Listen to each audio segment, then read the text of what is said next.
Let's get it.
Let's get it.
Let's get it.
Let's get it.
Let's get it.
it.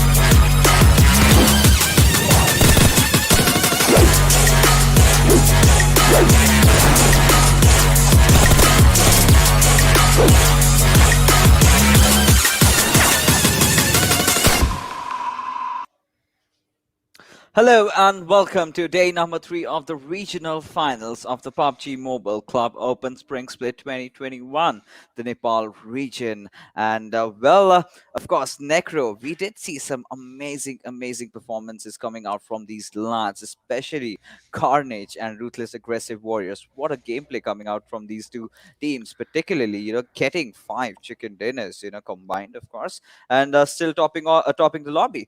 But JyanMaara not really far behind on the third spot. So do you think with so much changes here and there, so what do you expect? Can we see some new names coming up?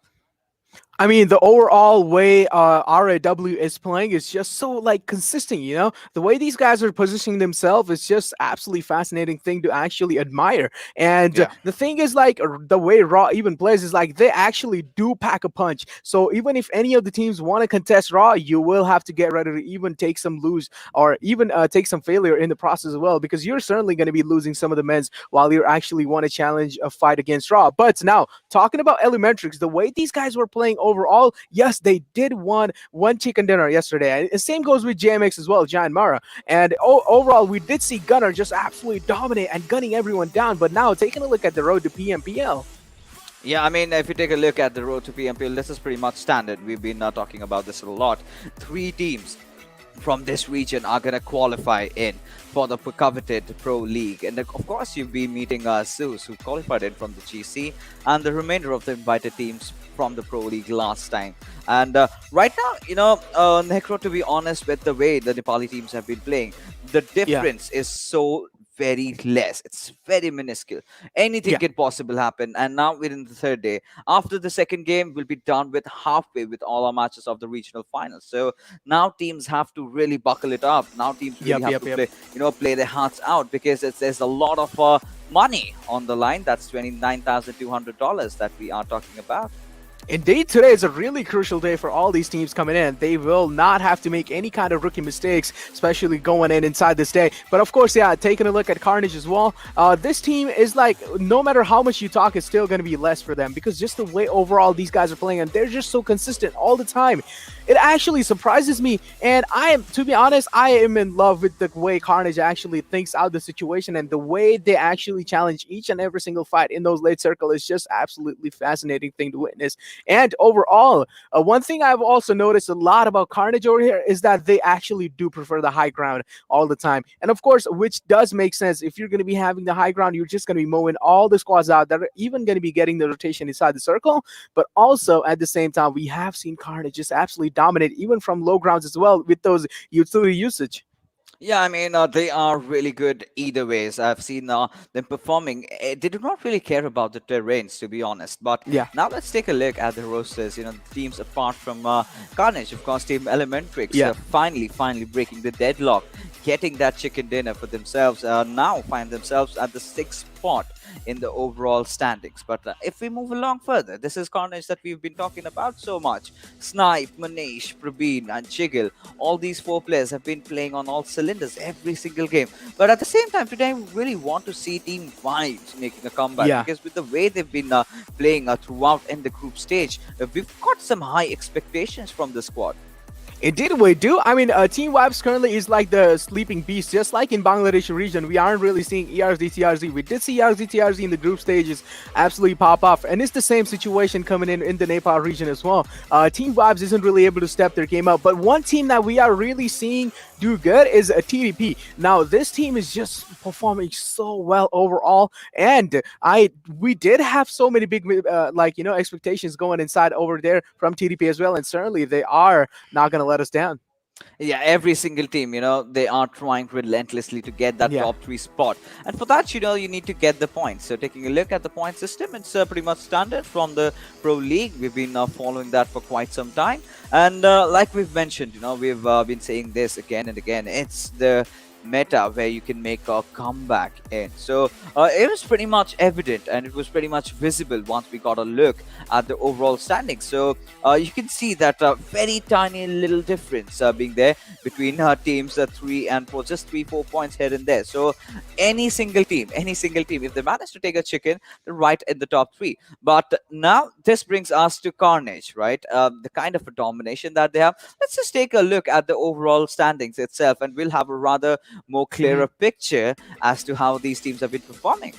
Indeed, of course, and taking a look at all these top 8, we are seeing hype anywhere over here. Of course, Harame is going to be securing that 5th position for themselves, and of course, that one chicken dinner that JyanMaara took got them all the way up to the 3rd position, which is a really good thing coming up from them. But now take a look at the difference between these 1st position and 2nd position. Ruthless, Aggressive Warriors, and even Carnage Esports. Carnage Esports having 141 points secured for themselves, and while Ruthless Aggressive Warrior with only 95 points. Now, the points difference is definitely a lot over here. And Carnage, if they actually manage to play consistently as they were in the previous stages, previous groups as well, it's just going to be an absolute domination coming in from Carnage. But now one team we really want to see step up here is going to be, of course, Hype and Team Cops. Now, we do have so many expectations going in for these teams as well. And we have seen these teams, play really decent in those group stages as well. And we want to see certainly the consistent performance coming out of these lads as well.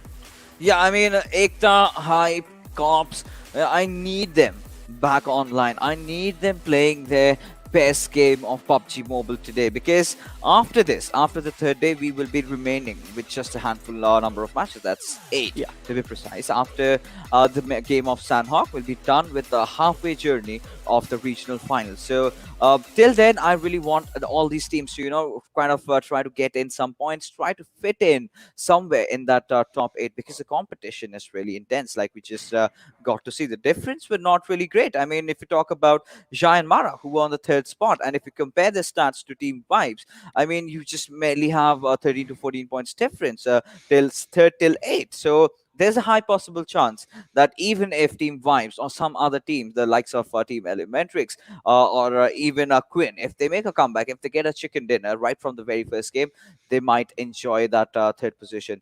But with that being said, the kind of a domination that Carnage have been showing, they've been ruthless, kind of quite synonymous to how Blood Legion have been playing in the Bangladesh region. Indeed, of course, and even one chicken dinner can change the entire face completely. And of course, all these teams can actually go and compete with those top 3 spots as well. But of course, taking Carnage down from the spot they have taken is going to be a really difficult job, because of course, if I'm saying it again, if Carnage are going to be keeping up with the performance they are showing today as well, then it's literally going to be impossible to actually take Carnage down from their spots.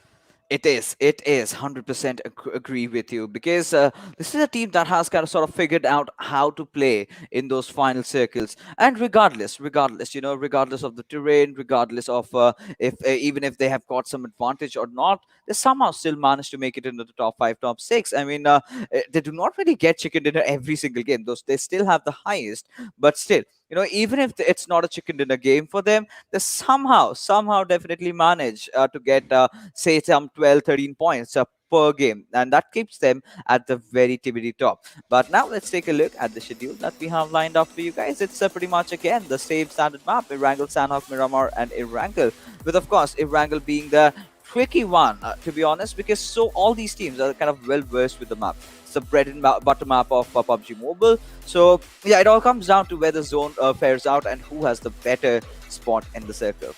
Indeed, of course, it all does come down to rotations as well. Now, of course, we are being talking about those late games rotation coming in as well, and how crucial those early rotations are. And like, no matter, sometimes those late game rotations might favor you sometimes, but not all the time now. Because since what we've been witnessing since the group stages is that no matter what kind of late game rotation you guys are taking, you guys are always getting punished for that. And it's because in those late game circles, of course, you are going to get zone camped by all lot of the teams, because of course all of them are actually going to be staying on the edge of the circle, which does make sense because that's the safest route you can take. In the middle of the circle, of course, each and every single team is going to be accumulated in there, and they all just want to be in the middle of the circle, of course. So there are just so many fights happening here and there. So it does make sense to actually stay on the edges of the circle as well.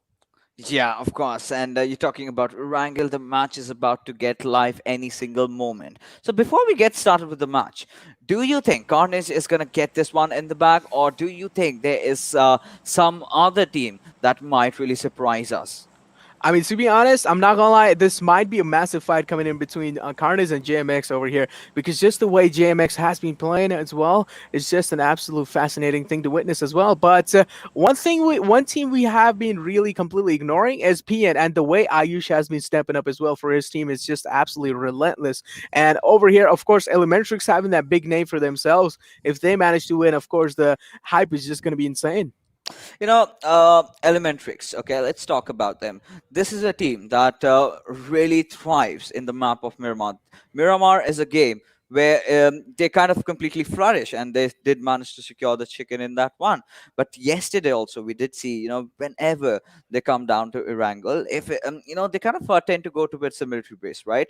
Yesterday when the circle went all the way up north, that's where the trouble began. The players getting caught off guard while trying to rotate around. And this is a problem that Team Elementrix needs to start fixing, because if they do not do it today, I think it might just be too late to try and make a comeback tomorrow.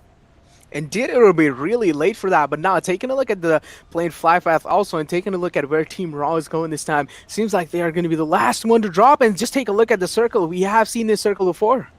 Yeah, we have, of course, seen this circle. I mean, but the circle kind of tends to trick you out in those final moments, because you really do not know where it might sway. The curveball might come in just anywhere. High possible chances you can have the circle ending towards just Polyana. There will be different mechanics, because you've got that urban warfare going in for you. Or otherwise, it can go towards the southern side where it's the open fields, or it might just head over towards maybe mansion, or there's very a slight possibility that it might bend towards shelter. But yes, today, if you really ask me which circle I really want to see, it has to be a Rozok circle. In fact, a hybrid Rozok circle. We've got that thin line of tributaries just passing by. So it kind of tends to throw the teams off, because they kind of get confused as to where the final circle is going to form. Of course, I mean, it's just going to be a confusing factor coming in, unless you're a team like Logwan from Bangladesh. Then yeah, it's not going to be confusing for you anymore. You already have those zones figured out for yourself. But now, taking a look at Elementrix, of course, one of the teams that we all want to see step up, and they did manage to secure that one chicken dinner going in yesterday, and this things just went so crazy all over the place. And now this time, of course, we do want Elementrix to actually take a chicken dinner as well. But teams like TDP, teams like Carnage are certainly going to be making their route way much more harder than it's supposed to be. Yeah, I mean, they certainly will.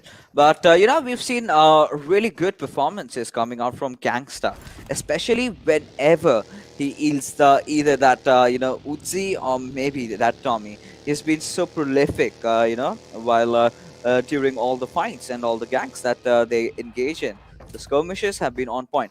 But at the same time, TDP has been having some problems with the positioning while they're fighting, having the players getting knocked out early on. And it comes down to Gangster being the last player surviving. So with the likes of Shagar that you have in your roster, you would obviously expect bigger things from TDP.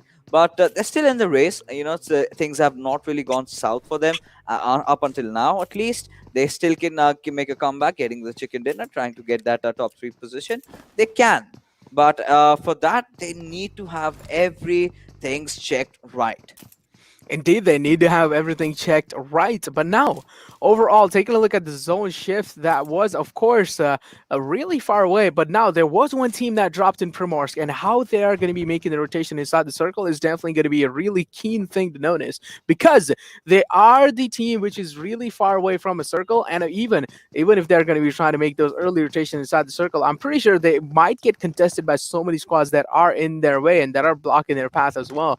And now, H2o, one of the teams teams that is really struggling. Yeah, of course, they are really struggling. But in those group stages, we did see this team actually clutch their situation out. But now, this time, one thing is going to be interesting to see is that how H2o is going to be playing it out. So now we do have, I mean, I personally do have a little bit of hopes going in for H2o as well.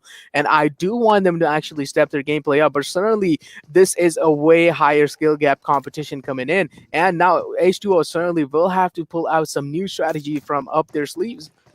Yeah, they certainly have to, because in order to survive, they need to do a lot more than what they are doing right now. But like I mentioned, if they perform well today, there might be a possible chance that they might make a comeback. But the scope for making mistakes is finally over for them. Now, this Team Hype. Well, the hype that they had built for themselves when they came in, they were getting a lot of kills and everything, but their movement, their rotation inside the circle has been completely off every single time. Getting picked off at multiple locations, and not really being able to secure any of the position points or any kind of a kill point. So this team needs to watch out. I mean, Team Hype needs to understand the gravity of the situation, needs to understand that if they do not do something today, then tomorrow it's going to be a rather more daunting task for them to really recover in the regional finals.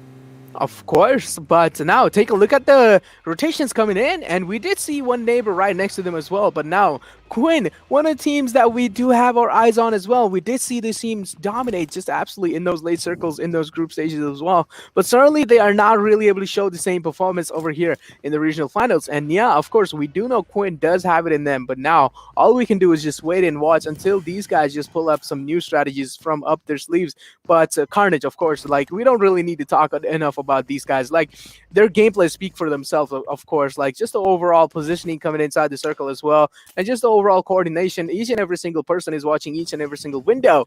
This is what I'm exactly talking about. Each and every single position is getting contested by the team of Carnage. Yeah, glad they are. I mean, that makes them the best. They're sitting as the king of the hills in the leaderboard. They're enjoying themselves, not really shying away from any particular fight. And even if they go down, they make sure that they get some collateral damage done. But as we move along further, we've got the players of DreamHackers, another team that has likes of C1 Crazy. But I believe from this team, I have really enjoyed watching Sus, because he's one of those players who's been so instrumental in Team DreamHackers performing so well in the regional finals so far. Indeed, of course. And I mean, to be honest, in the regional finals, yeah, of course, all these top three teams are performing so good overall. Yeah, right. They are. But now, one thing we really need to focus on here is that the zone shift. Where is the zone shift going to be going? Now, of course, the zone shift was right in the middle of the map, somewhere on a little bit tilted on the right side as well. But now, the next zone shift is definitely going to be interesting and is going to be changing things so much. As we all know, the Nepal region is just so overwhelmed. And they just love playing safe as they can. They don't really like to challenge fights as much as they want to, but certainly they are going to be playing safe. And of course, the zone shift is going to be a main deciding factor. Are they going to be able to play safe, or do they have to contest some fights? Yeah, I mean, that has always been a dilemma for all these teams, to be honest. But now, if you talk about the players of comps, so Killer, not really living up to his name anymore. We've not seen those sparks that we did get to see in that particular day in the group stage. I believe it was the second day, if I'm not wrong, when he just absolutely went ham. But I think Rana Blaster is doing even a better job for this team. But still, they somehow find themselves in the bottom half of the table. So they need to pick themselves up. It's a team that has the potential to frag out their opponents, but again, I've been really, really critical about positioning and movements inside. So if they can work that way, if they can work that properly, then maybe things might work out in their favor. But right now, we've got the boys from Team Ekta, that's Vixira, exchanging a few shots against Fragboy of Team Raw. Indeed, Vixira did have Fragboy completely pinned down in his sight, and certainly he is going to try to actually bust out the ties of the Dashia, making sure he's not going to be able to contest the vehicle. But certainly the call has made him for the rotation, and he is going to get in his car and join with his team along the rally. that is going to be happening. It seems like Raw is going to be following them as well. If they actually decide to go behind Ekta over there, this might be a massive fight joining in anytime soon. But now just take a look at the Rozhok area. Seems like Carnage and GRHB Vibes and even Elementrix are just going to be each other's neighbors. And how well are these guys going to be able to hold their compounds off? The time is just going to be speaking for itself. Yeah, we'll need to let the time reveal what happens to all these teams. But taking a look at the circle, I really like the position of the players of Team Vibes. However, they might just be contested, and so is Team Elementrix against the players of GRHV. We've got Carnage also in the nearby vicinity over there. So a lot of fights might just erupt in those eastern compounds of Rozhok. Indeed, a lot of fight might be going down, but we are still waiting for each and every single member to actually challenge the fight. And seems like that's not going to be happening anytime soon. Yeah, we have seen so many players they just do not like to challenge the fight somehow. They just want to stay inside their houses and not peek anymore and just overall try to play as safe as possible. Yeah, of course, if you are in a competitive level, it does make sense why you are, going for the survival so much more, because, of course, survival points are so essential in getting those top leaderboard rankings up and even climb the leaderboards overall. But now, we have seen a man like Snipe just absolutely dominate the entirety of all these teams, but now it's going to be interesting to see how Elementrix is going to be playing the situation out. Of course, they are in a little bit of trouble. If you take a look at the entire Team Carnage's position, of course, Carnage has a lot much more room to actually move around, but now Elementrix certainly has to take the high ground as well. They do have the high ground going in for them, but how are they going to be utilizing it? Yeah, that is the bigger question over here. But as long as they're alive, that's good to go. Now, this is progress from Team Elementrix, because by the time they try to rotate around from the melee base towards the desired place that they would want to go after the first circle kind of hits off if they are outside the zone, they usually tend to lose a player or two. So now they've got all the players alive with them. Now everyone's just rolling, they're kicking. So it's a good start. But considering the fact, right in front of them we have Team Carnage, one of the teams that we know has been pulling all the other teams in the lobby. It's going to be a really, really tricky task for Team Elementrix. But they certainly do back up with that experience that they possess from playing so many multiple tournaments on the international 4 platform. And it seems like Augie has been spotted by Crazy there, but Augie certainly does not want to give his frag away this easily. The nades are coming in through, but are they going to be able to connect, though? That's going to be a massive question that we all are going to be wondering. But certainly, Ekta does seem like they are in a little bit of trouble there, as some of the Ekta members are down to such low HP as well. But now just take a look over here. The opening has been found under DreamHackers as well, but now, Ekta, are they going to be making a move, though? As we did see, Psycho just absolutely meltdown Crazy. Now, Crazy definitely one of the main members that DreamHackers do not want to lose, and seems like the nades are going to be going in through as well. Paragon going to be lining up the nade, but certainly not going to be able to find the kill as well. But Crazy barely surviving behind the truck. How long is he going to be able to do that, though? The smokes are coming in through from his teammates, but the nades are going in as well, and the nade's going to be doing the job for itself. Yeah, I mean, the nades are 100% on point. But by the looks of it, Team Ekta have gotten in their substitute. So Psycho coming into the fray. But elsewhere, we do see Legend taking down Hungry Box. Now, this is going to be a huge, huge blow for Team Vibes, because losing out on one of the best players very early on, that makes things even more tougher. But with the new circle that has really formed towards the eastern side of Yasnaya Polyana, so the hospital compound is going to be really important. Then we have so many teams already starting to close in, and PWP, they find themselves in the epicenter. But there you can see DreamHackers trying to get the control into the hospital region like we were talking about. But is Team Ekta gonna let them do that, or maybe some other team might just play spoiled spot and try and take them down?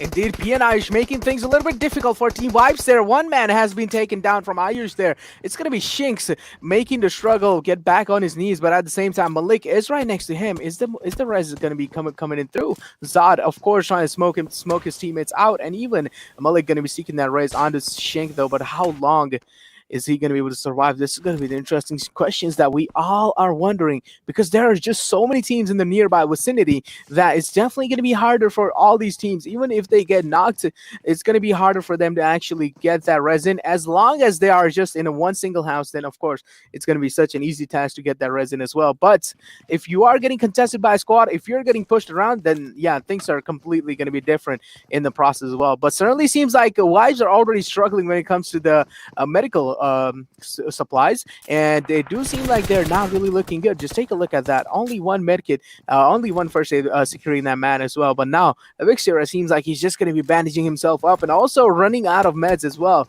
This early off is not really going to be panning out good for your team. Right. I mean, team Ekta, well, they did make that very, very early rotation in. So I would not really blame them, because if they could not have majority of the loot, and that's the way to approach. That's the way to go. You wipe out a squad and then maybe loot them. Or maybe just try and someone else might take you down in the process. But by the looks of it, so P and crew, they find a few cars that are not really friendly, and yeah, they would want to flat out the tires. But moving on further, so we did see some amazing, chaotic fights coming up yesterday and today in the map of Erangel. As the circle is kind of tilting towards Yasnaya, but now it has taken that southwest eastern shift, where teams like Team Harame, Team Hype definitely want to be capitalizing on the situation. Indeed, they would want to capitalize on the situation, but just take a look at how Carnage is making the rotation right next to JMX. Is JMX going to be capitalizing on Carnage's position, though? If they are, then it's going to be a massive fight coming in as well. And as we also take a look, there's a fight going on between DH and even Hype. Which team is going to be dealing the more damage? That's going to be the most interesting part. And just take a look at Carnage. They are just going to be driving right in the middle of the zone and without getting scared, and also going to be contesting that center part for themselves. Yeah, that they will.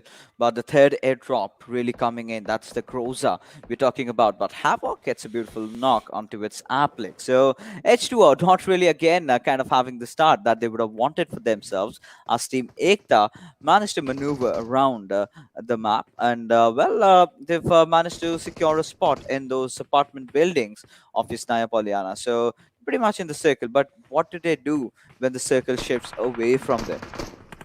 Indeed, it's going to be interesting to see what are they going to be doing when the circle is going to be shifting away. Of course, they will have to get the rotation inside the circle, but is it going to be that easy as we're talking about? Now, there's a fight occurring between H2o and Harame. Seems like there are a lot of utilities being used in the process, but certainly not going to be able to connect onto anyone, as Harame is just going to be holding the ridge, that dip for themselves. But how long is that dip going to be working out for them? It's the question that we all wonder. But now taking a look at the overall minimap that is going on, they do have so many neighbors going in as well. Of course, H2o, and there is one more team in the backlands as well, which is making things so much harder for H2o as well. It's going to be Hype. Yeah, it certainly is going to be, and they've got a lot of lot to prove. They need to show what they're made of. But right now, we've got the players of Team Cops really charging in compounds, where Team KWIN are really doing a pretty decent job in holding it off. Indeed, they are doing a really good job holding it off. But of course, Team Cops is not going to let them hold that building off for a long time, because they do want to contest it. And they do know there are only two players on top of that. Of course, they are hearing those footsteps going in while the rotations are made. And Rax seems like he's just going to be dropping down. But is he going to get spotted, though? That's the massive question. And it doesn't really seem like Team Cops is actually aware of his position. As we take a look, Donda is going to be going down. An unfortunate mistake coming in. And of course, a man like Killer is not going to be missing the shots onto him. And as we take a look, Rag has also been taken down. No, it's all down to Hadron and Quinn. Kazi there. Are they going to be able to do much, though? It's going to be interesting to see. Kazi certainly does not want to peek into the sights of Killer, as he knows how lethal of this man is. Now, take a look at the fight that is happening again. It's going to be between H2o and Harame, as we were talking about that. Aplex is certainly in a really world of trouble as he's out in the open. The nades are coming in from Harame. Are they going to be able to connect, though? That's going to be the interesting part, but it doesn't really seem like it's going to be happening anytime soon. Yeah, it certainly won't. But 18 minutes have almost passed by, and still all the 16 teams really alive over here. Team H2O not really kind of having the start they wanted, but as long as they're surviving, it's something that they can live with. But elsewhere, we can see the players of TDP taking a dig at the players of Raw over there, Ruthless Aggressive Warriors, and they're kind of having a good time right now. But Raw, they need to maintain the consistency that they had Oh. yesterday. So we'll have to see if these teams can come back to their winning ways and show us a good performance. Indeed, of course, we do want to see a good performance coming out of this team, and certainly seems like TDP is not going to be able to do that because they are already struggling and they are already losing under one man. But just take a look at the fight. It's going to be happening between Summer and Milgan. Which one is going to be coming out on top? Of course, the utilities are being used and flushed out, but there comes a nade from Milgan. Is he going to be taking him down? Summer barely taking a little bit of damage, only 21 damage dealing, but Summer's nade accuracy is just way better than Milgan. So, of course, Milgan has been taken down by Summer as well, and I feel like that was an elimination coming in as well. Yeah, I mean, two teams finally falling down, and there you go. Yeah. GRHV, they've managed to secure 2 kills for themselves, but this is Team Hype way too much in the open. I guess engaging against JyanMaara. JyanMaara, the players that they're taking a lot of beating. KWIN Esports, they also fall down. And Summer, well, somehow holding himself in this precarious spot. He's the last solo survivor for his team. He's just lobbing those grenades into Oh thin no. air, not really doing a lot of damage over here. As H2O, they are again in a whole world of trouble, considering they just have one of their players alive. Indeed, yeah, they are in a whole world of trouble, but at the same time, he is on the back line and might be flanking a team now. Just take a look at the entire situation that is happening. Seems like JMX is just going to be riding inside the compound where Hype is hiding, but how long is Prototype going to be able to hold the staircases, though? It's going to be interesting to see because Extreme seems like he has backed off again outside. But now take a look at this entire situation. There are 3 teams in the same area. As we take a look, the Assassin has been completely mowed down by Sonic. Beautiful shots coming in with that DP. As we take a look, Stereotype also going down in the process.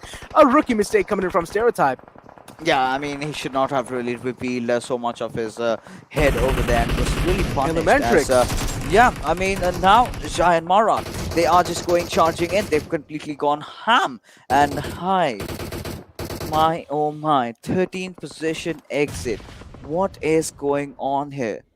Indeed, there are fights happening all over the place. So, of course, yeah, there are going to be a lot more eliminations following in. But, yeah, Hype certainly not able to show their name up. And just take a look at that beautiful nade coming in. Oh, my God, that's just going to be destroying each and every single member from JMX. But now, Sonic and Wong are still alive. How long are they going to be able to hold it off? As we take a look at Ayush, does know that there is someone in front of him, and it's going to be Havoc. Barely hiding behind that smoke, but is he going to be able to hide for a long time? As we take a look, another elimination is going to be followed through. It's going to be Vibes going down early this time.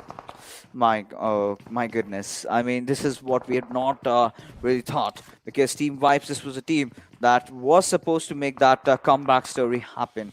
And either ways, we've got the players of Team PN going against JyanMaara right now, applying that extra bit of pressure. But Gunner, he's least concerned. He's focusing on a different fight altogether. Both these teams rather have to move inside the circle. 10 teams still alive, 24 players in the lobby, and Gunner finally being taken down. Season going with the push. They're completely going so aggressive, one after the other. They are falling like a stack of dominoes, as finally PN crew managing to wipe out, to rather delete the existence of JyanMaara. Of course, what a relentless aggression coming in. And as we take a look, Snipe is just going to be sniping the last player alive from them. And of course, that's going to be another squad elimination coming in. Carnage just causing an absolute carnage in those end circle as well. As we take a look, JyanMaara did get eliminated in the past with only 4 eliminations going on their side. And even Ruthless Aggressive Warriors taking an exit on the 8th position earlier this time. But now Carnage still dominating the field over here. They do know that there is one of the teams right on the next to them, and it's going to be Ekta. But now just take a look at where PWP is. PWP does have a really good position going inside the circle. They are in the middle of the circle, also having the entire compound contested for themselves. But now it's going to be interesting to see how are Carnage going to be able to capitalize onto that and going to be able to tackle the entire PWP squad here. Yeah, that's certainly we have to see. But Carnage, the players, all 4 of them still alive, as the circle kind of just nearby, Yasnaya. Pollyanna. So that is what we had pretty much anticipated. And in circles like this, you've just got those small hilly slopes to play around, and all these teams are finding themselves. But now we're just remaining with four final teams over here. PWP, of course, having that compound inside, they kind of have the center of the circle. But Carnage, they have to pay attention towards the boys from Team Ekta. And well, Ekta, after making some changes, Psycho coming into the roster, have managed to make it into the top 4. But how far do they go from over here? But BN2, this is a squad that has been absolutely brutal tonight. But Psycho, there you see another beautiful knock coming on towards Ayush, opening things up against BN2. Indeed, now Season is in a massive world of trouble. Now it's all down to Sundays. How long is this man going to be able to take and capitalize on the situation? Of course, he is under a heavy fire, and at the same time, there's so many sides just locked onto his body. And in the process as well, PN Crew is finally going to get eliminated. Now it's only down to those 3 teams. It's going to be Carnage, PWP, and one more team right next to them. Now, how are they going to be able to capitalize on the situation? Of course, PWP have one of the best circles of their life, and even securing that best compound coming in as well. It's definitely going to be harder for each and every single team to actually tackle them down, as long as PWP just decides to give it an early frag or easy frag for themselves, which they're definitely not going to be doing anytime soon. They are not going to be giving up their frags that easily. I mean, they know the position of the remainder of the teams. All they have to do is kind of try to block their way inside the circle. But at the same time, this defense can be broken if both the teams kind of push at the same moment. But there you can see Jiggle applying that extra bit of a pressure onto its Reaper, as he will instantly prone in. But we gotta see if Carnage are actually gonna use their vehicles, because then things might just get really tricky. But rather building up a smoke path for themselves, and would want to collect a few more utilities. Yeah, best way, trying to block Take off a look their at this vision. aggression. And yes, there you go, Praveen charging in, but he's getting shot from elsewhere. Indeed, the Praveen getting shot from the backlines as well, but now it seems like there's going to be a massive world of trouble as we take a look. Manish also going down in the process now. Things are turning into into Carnage's favor again. Take a look at that Molotov, beautiful Molotov coming in. Now it's all down to Jiggle and Snipe. Are they going to be able to do much though? Of course, we have seen one of the PWP members going down in the process as well, but Haniel certainly does have that backline covered for them as well. He is going to be watching their back, and as we take a look, Snipe is not going to be stopping. The relentless fragging power coming in from this man is just an absolute fascinating thing to witness. As we take a look, Jiggle also going down. Carnage are certainly in a world of trouble as we take a look. So much aggression shown from Reaper as well. Did step out from that compound. He does know that there is someone right behind that ridge, but Snipe certainly not going to be peeking out that easily. As we take a look, Psycho going to be finding Haniel and going to be completely finishing them out now. PWP is a massive world of trouble as we see them absolutely getting contested from both of the side, but now it's going to be Kurkure going to be taking down one of the members from Team X, and that's going to be the complete elimination coming in through. Yeah, I mean, Kurkure, one of those players that we've seen in the previous tournaments, and he is the kind of a veteran that this team needed to clutch things around today. Of course, invited, and finally, Snipe, he's just a lonesome survivor over there. A few mistakes, of course, being made by Carnage, but right now, PWP, they want this chicken. They desperately need this, as take a look at this. He's still trying to figure out how to take out his buggy for a spin. But now he'll just be scouring across the map, and well, Snipe has certainly given away his position, going in for that Carmageddon. But Snipe, making no mistake, will try to secure that kill, and still playing with that dip that he has with, now turning things into a 1v2 scenario. I mean, of course, we do know Snipe does have it himself. If he wants to actually clutch it out, Snipe can do it. I believe in Snipe. But now, certainly things are going to be difficult as he just have this small buggy for himself as a cover. Of course, the buggy might get blown anytime soon if PWP decide to absolutely spam it out. But now, certainly doesn't really seem like that's going to be the case anymore. Snipe certainly just going to be proning behind the buggy. Now it's just a waiting game as we take a look at over here. Even Goalie and PWP do not want to give easy frags away, but it certainly seemed like the PWP is going to be having the man advantage going inside the fight. So of course it's a 2-on-1 situation going in. Now Snipe does take a little bit of damage in the process. Of course the nades are certainly rolling way outside, and now Snipe does peek out, taking heavy amount of damage, and finally he's going to be taken down, and the chicken dinner is going to be coming through to the favor of PWP. Yes, I mean, of course, it had to be, right? And right from the very start, to be honest, PWP had taken such a good spot in the circle. They kind of had anticipated going somewhere towards the eastern side, and it in fact did. And as a result of which, 11 kills coming in for these lads, and a much needed chicken dinner, to be honest. Now taking them to the sixth position in the overall standings. But at the same time, Necro, we've got Carnage again securing the second spot. So the consistency trade for these guys is always there, right? They kind of keep on moving. They do not tend to stop at all. And likewise, we have always been talking about, right? They've been kind of synonymous with Blood Legion, kind of completely doing the same thing that Blood Legion does in the Bangladesh region. But right now, let's take a look at the MVP and see which was that one individual player. And no surprises yet again, it's going to be Snipe. Of course, I mean, we did see this man just absolutely, mow down people with that DP he had and on those long ranges as well. Certainly proven to his name that he is, of course, going to be sniping people down from long ranges, but certainly going to be securing those 5 kills, 652 damage as well. Beautiful number stats presence coming in from this man, and even 3 assists. Now, of course, we do know Snipe. He has the potential to actually clutch the situation out easily, but certainly lacking somewhere from that positioning point as well, as he was out in the open and all he had was that small buggy going in for himself. Yeah, I mean, if you talk about the final fight, right? Carnage should have let Ekta also try to press down on PWP. I mean, of course, you're not supposed to team up, but that was kind of intentional in the sense that the remainder 2 players of Team Ekta, if they had kind of got the attention of the players of PWP from one direction, they could have pushed it from the other. And building so many smokes for themselves, so many covers for themselves, they somehow kind of restricted.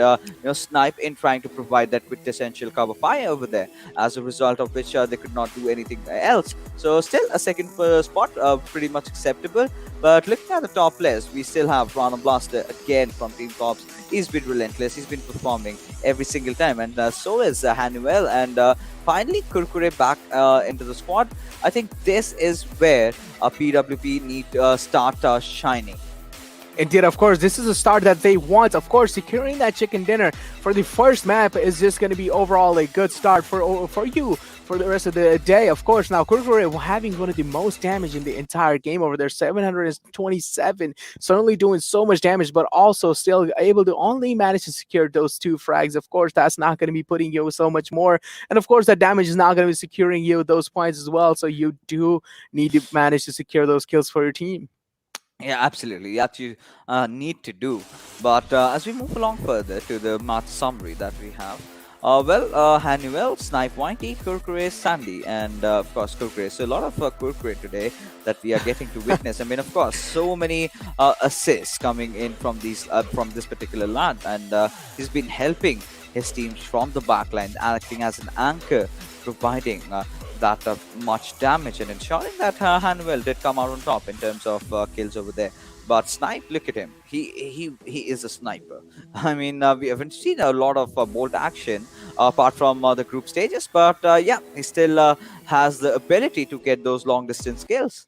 Indeed, of course, yeah, and just overall gun control that Snipe has and overall finger control that this man has is just absolutely relentless, as we see this man just mow down people from long ranges, just like all across the ranges as well. Like, this man is just not scared to challenge any kind of fights that it will be going on. But now, taking a look at the match ranking, of course, Carnage on the 2nd position, and PWP, of course, we did see these lads securing that chicken dinner for themselves with 11 kills and 26 total points. But Carnage nowhere far behind, securing those 19 total points as well. Yeah, I mean, Team Carnage. So, what do you say about them? Every single time, and averaging around 16, 17, 18 points. But PNQ, PWP, and finally a breather for Team Ekta after that amazing performance so far. Even H2o did climb up. So, but you talk about disappointments. There were a lot over here, as DreamHackers, Harame, Raw, KWIN, Vibes, GRH. It feels like we are completely looking like the tables reversed, right? It's just Carnage, that one consistent team over there, but the remainder of the teams are the teams that were kind of struggling in the bottom half. And finally, these teams have after all also started stepping up. But as we head on to the Oppo moments of this particular match, we'll get a more rather clearer picture as to what happened. Indeed, yeah, the first ever elimination coming in there, and of course this beautiful flick coming in from Cox Killer, of course, going to be completely mowing it down. And this is a situation where it was an absolute like, just utility battle coming in. And yeah, over here we did see Stereotype makes some rookie mistakes, and of course this nade. How can we forget about this nade? Just absolutely decimating the entire squad of JMX, and this is where things started crumbling down for JMX, and they just got capitalized by the entire squad of PN. And overall, yep, it was all down to the last man, Sanhok, but certainly not really able to survive for that long and falling down and giving up the position as well. I mean, the compound that PWP had was so good for them to really try and defend. Yeah, But, yeah.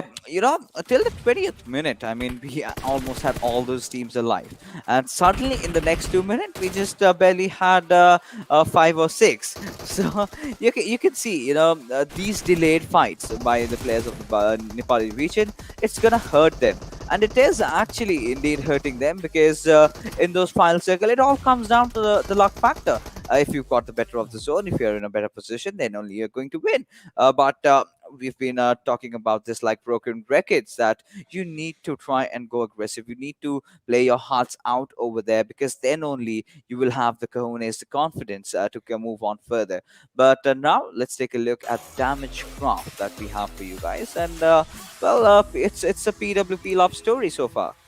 Indeed, of course, PWP is just going to be noting the name down on the book record there. Of course, getting that damage record for that game, certainly. But overall, Carnage did show such a balanced performance on that game, and he would just try to come out on top. But of course, in the end, it was just all down to Snipe, and he wasn't really able to turn things around in his team favor. But one thing we cannot really forget over here, the way PN crew actually just completely decimated the squad of JyanMaara. Their beautiful utility usage coming in, and even the push. You like knowing when to push and knowing when to not is just an absolute big deal itself. If you're going to be pushing at the wrong timing, of course you are going to get punished for that. But certainly that push coming in from PN crew was just absolutely fantastic. Yeah, of course. I mean, PN crew did do whatever they could, and this was the kind of a performance that you would expect from them as they've taken that plunge. And same goes with PWP, both at the 5th and 6th spot respectively. But TDP, JyanMaara, somehow holding on to the 3rd, 4th spot that they have.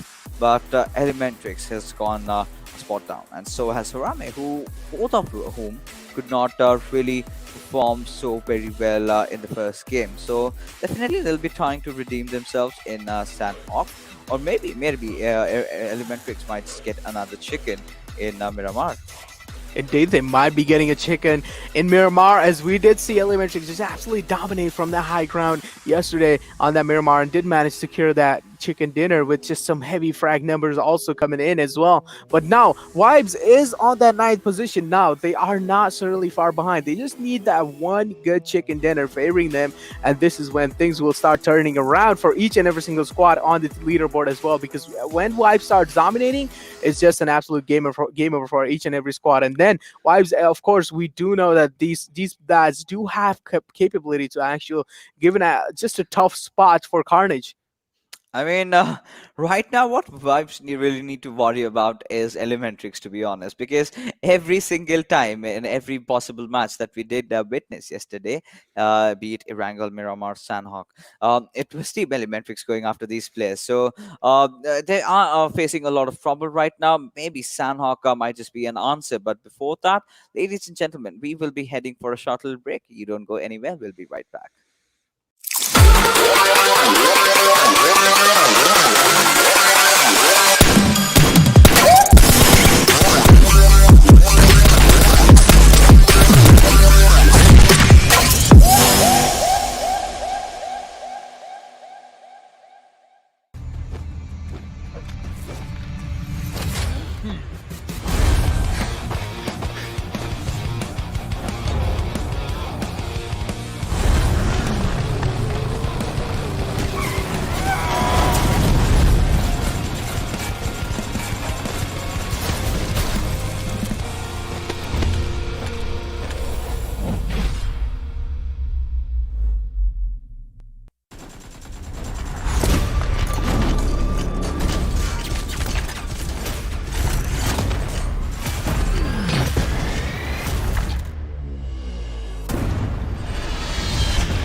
Welcome back, ladies and gentlemen, to day number 3 of the regional finals of PUBG Mobile Club Open Spring Split 2021, the Nepali region. As the first game was quite a shocker over there. So many teams, surviving till the very end. But it was the boys from PWP having the blessings of the circle, having that compound advantage, getting the chicken. But we did see the players of PN Crew really step it up, going so aggressive, wiping or deleting the existence over there of the other teams that they could face up until the point that they were taken down themselves. But now in Sanhok, everything really changes. So moving on to this rainforest, Necro, who do you think or which team do you think might just get the chicken in this one?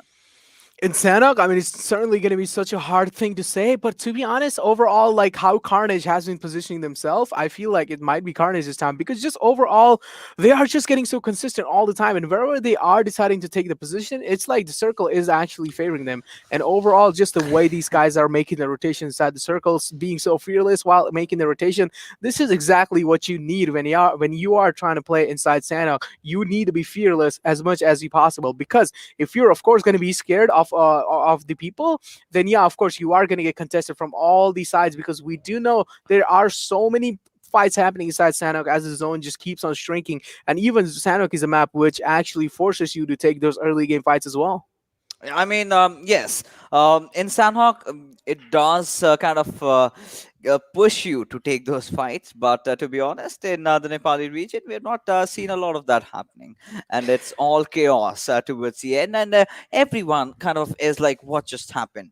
The teams Yeah. even have the same reaction because, I mean, in the last game of Erangel, let's just say by the 18th minute mark, we still had the 16 teams alive.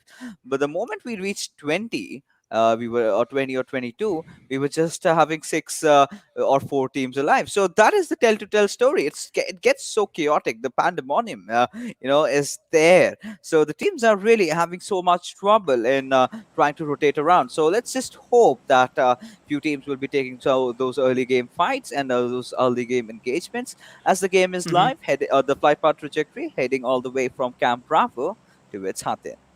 Indeed, and seems like the early exits that team are going to be taken from the play. It's going to be Ekta, KWIN, H2o, and now it's going to be interesting to see where these guys are heading. Of course, like the team that do drop off guard is, of course, going to be contesting the areas that are nearby. And if these teams just decide to drop at the same position that H2o or even Ekta is dropping, it's going to be definitely interesting to see. But certainly seems like this time as well, Kampong is just going to be a clear dead island or dead desert, as we would like to call it. Well,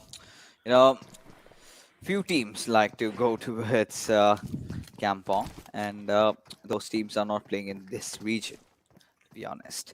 But moving along, we did see the circle. This time it's favoring the points from TDP. So TDP is a team that, provided the ideal circumstances, they do possess the prowess to get the chicken dinner.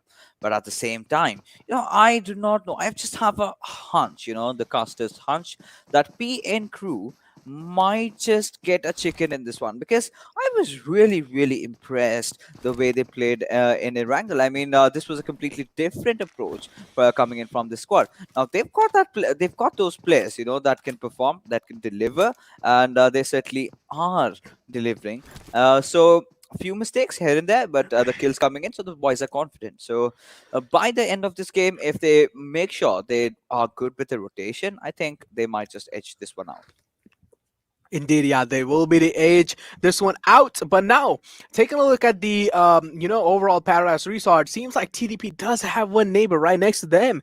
But it's going to be interesting to see how long the neighbor is going to be existing and even standing still on his feet for a long time now. But now, taking a look at the entire area that is inside the circle and even the teams that are outside the circle. Of course, cops barely outside the circle. They might be inside as soon as they decide. But now it's going to be interesting to see when cops actually decide to make that rotation from up top the bridge and actually try to take that bridge control, because we do know that there is one of the teams right on top of the right side of the bridge. So now it's going to be interesting to see how they are going to be making the rotation inside the circle as well, or either try to contest that middle ground in the circle. Yeah, Of course. I mean, considering this is a sort of a paradise circle, so we just have to wait for the curveball to really pop in. But it's been a while. It's been a while that I've been longing to cast some quaddy end circle, because quaddy, like I've always been telling, it tends to throw you off completely, because the terrain is kind of having those dips, having those lower areas. You've team on the higher areas, few teams down below. Everyone trying to just get the better half of the circle. So whoever the circle favors it towards the end is pretty much the winner. We did see Summer, however, kind of avoiding the DBS, which I absolutely love as a caster. You love those shotgun knocks right on Yeah, your yeah. frame, boom. And yeah, Team Elementrix again, not a kind of a start that they would have wanted for themselves. And again, the kind of the misery sort of continues already. One of their players taken down. Liquid, of course, surviving, but I think the boys of Team Harame are not gonna spare them. Indeed, of course, they are not going to be sparing them. As we take a look at Liquid, just take a look at this man. He is in such an unfortunate positioning coming in, and of course, it's going to be God9 showing his godly skills and going to be taking down Liquid. Of course, Liquid couldn't really do in that open ground. Got caught, unfortunately, by the Team Harame, and now the rest of the Elementrix squad does want to make the rotation inside the circle, but certainly they are going to be taking a different route, as they already know this hill has been contested by Harame.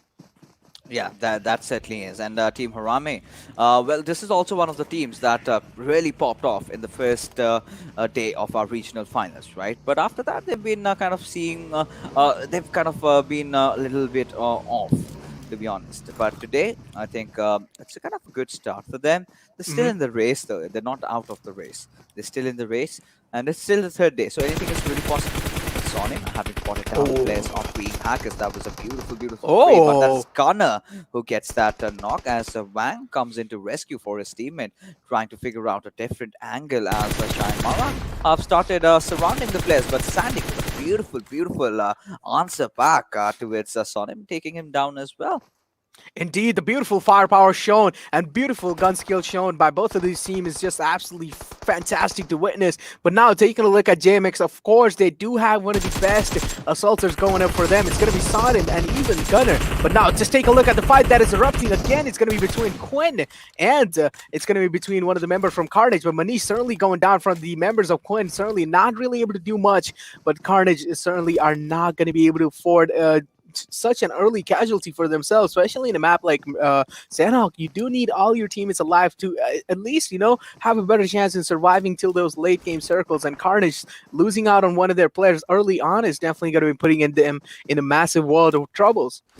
Yeah, I mean, not the kind of an outing that they would have wanted for themselves. But right now, JyanMaara, they decide that it's a good time to retreat. You've got 2 kills, you've got everything going in your favor, and back off simple and straight.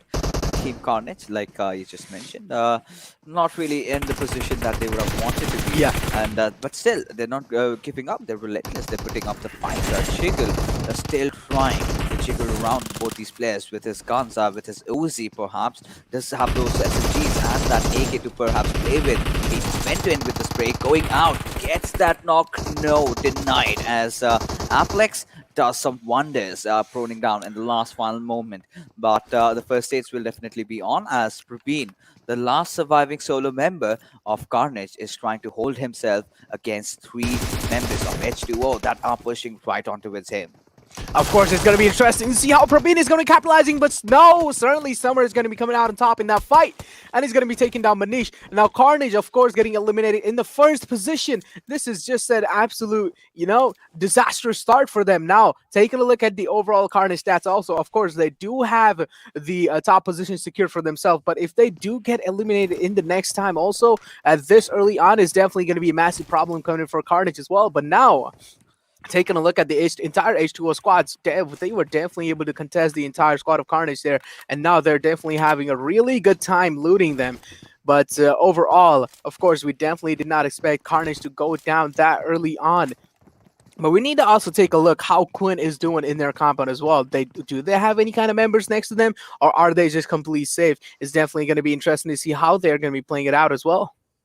Yeah, I mean, A lot of interesting duels that we are getting to witness right from the get-go. To be honest, this is quite a change in the pace of the Nepal region initially, which tends to be pretty slow and then completely goes bonkers. But with that being said, the first airdrop comes in. It's the MK14, the gun I absolutely adore and love. Does have that 8 times though. You do not really need an 8 times, but if you can adjust and calibrate it to maybe a 4 times, and then you're good to go.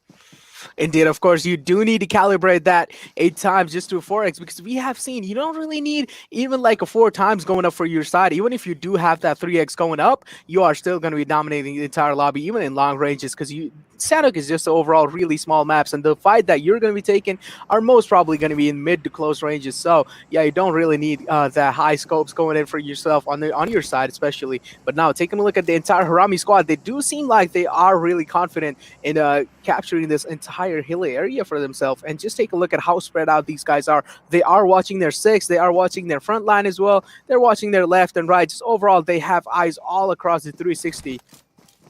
Yeah, you've got to you gotta need to do that.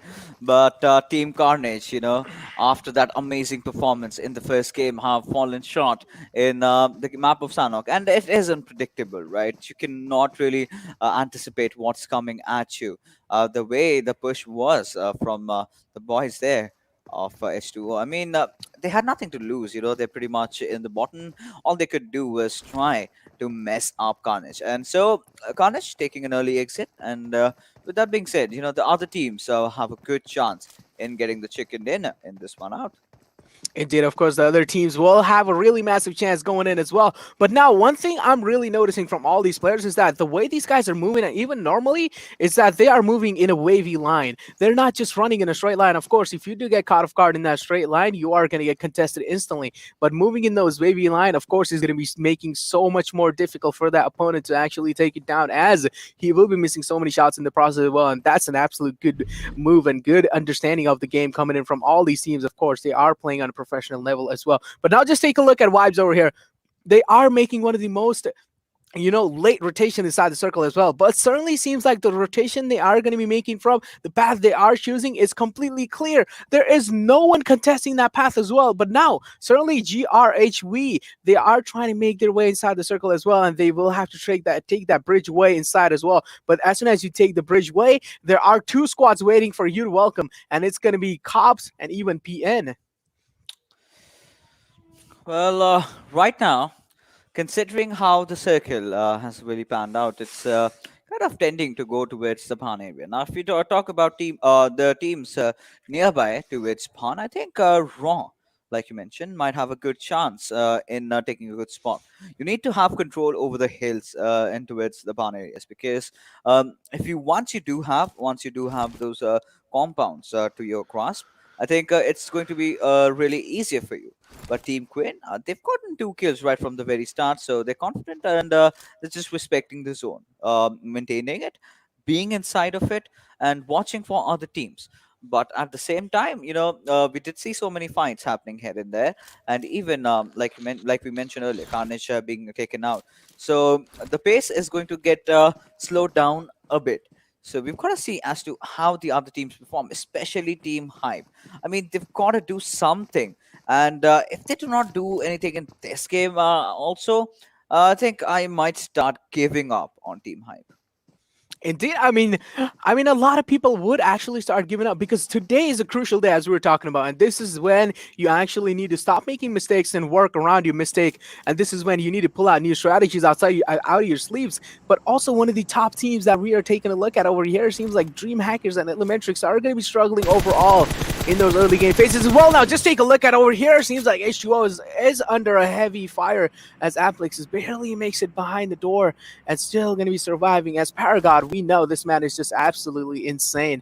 But now, he is certainly going to be smoking the way out, as he is also being locked behind this small cover that he has for himself. But certainly seems like Summer is just going to be peeking it out in the open. And Paragon doesn't really want to have enough, so he's just going to be breaking that door down. So Summer not really going to be able to keep Paragon under his sights for anymore. I mean, the moment Psycho really came into the squad, of course, he's, I guess, replaced Nowachi. I think we've seen a completely different team Ekta. From what we did see from them in the group stages, I finally see some reminiscence of it in the first game. But Yeah, they have to be consistent, right? Psycho yeah. was the last survivor. He still managed to get a few knocks here and there, managed to get a few kills, managed to get that top three position going in for his team. But Ekta need more than that. They need the chicken, and chicken with, of course, good amount of kills, because this is a team that's accustomed to stay in the top three. So right now, I think that is going to be really important for the teams to really act out on.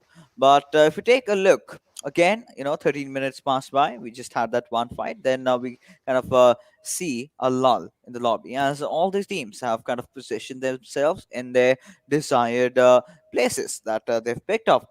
But now, if you talk about the center, we've got again the boys from PWP and Raw having really good positions. And I would still go with PWP on having the better spot, considering they've got those extra compounds for them.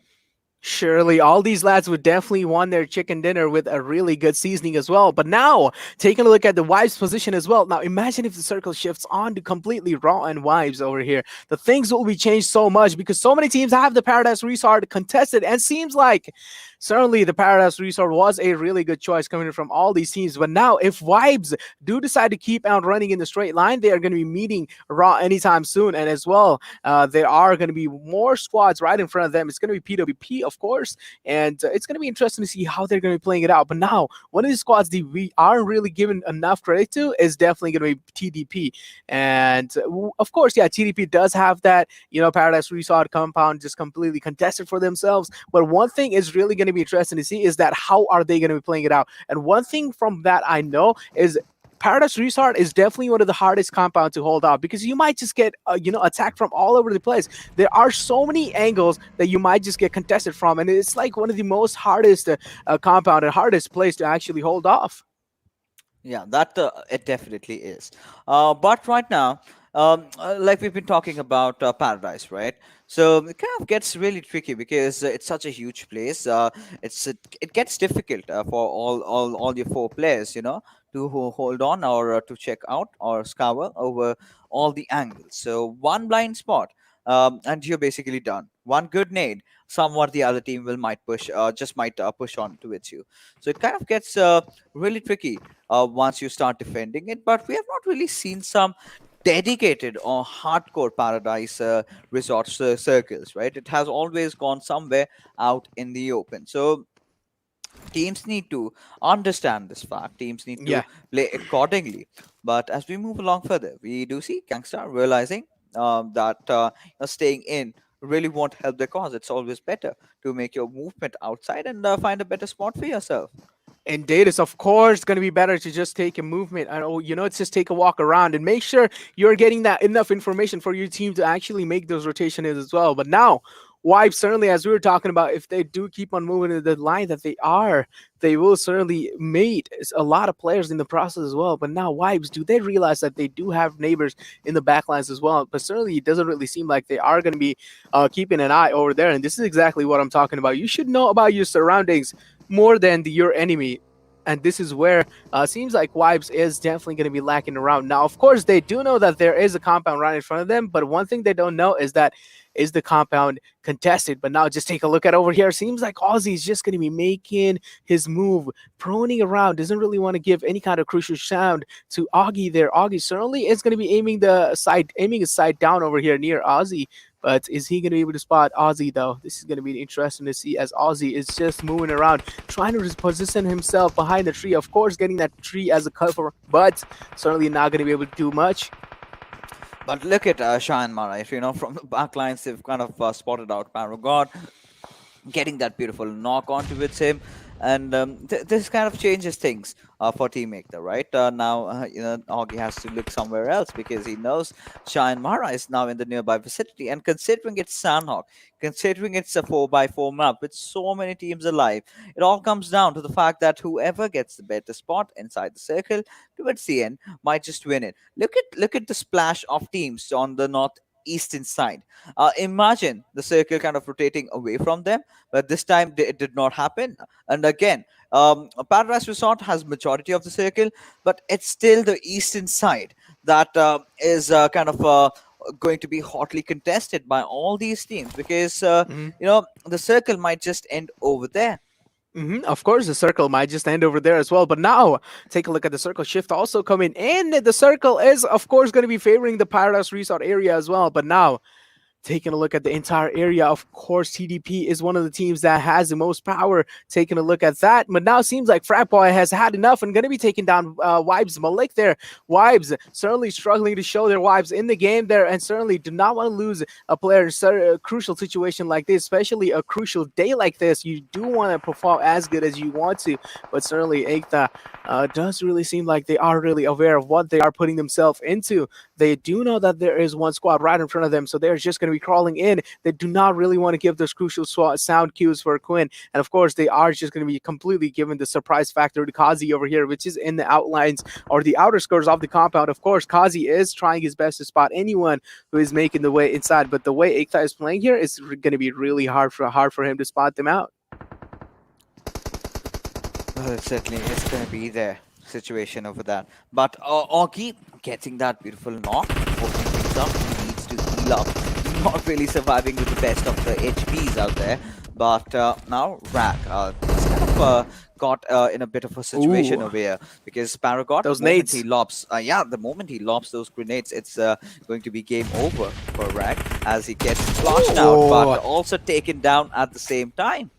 Indeed, Paragot showing a beautiful nade skill coming in from this man. Now he does need to finish the kill on Drag though, but there is another nade coming in as well. That's going to be thrown inside the house and certainly going to be buying him enough time to actually close the distance between him and inside the house. But Dondai barely making sure that he is safe inside the room, but is he going to be able to capitalize though? Dondai is just sitting outside the house. He is waiting for anyone to actually open the door, but is anyone going to be taking the responsibility? Anyone going to be taking the charge of the door? But certainly doesn't really seem like it. Of course, going to be clearing the room out in the process as well. Dondai has been finally contested by Vexira and finally going to be taking him down as well, as we take a look at P and Ayush also in the kill feed going off on the other teams.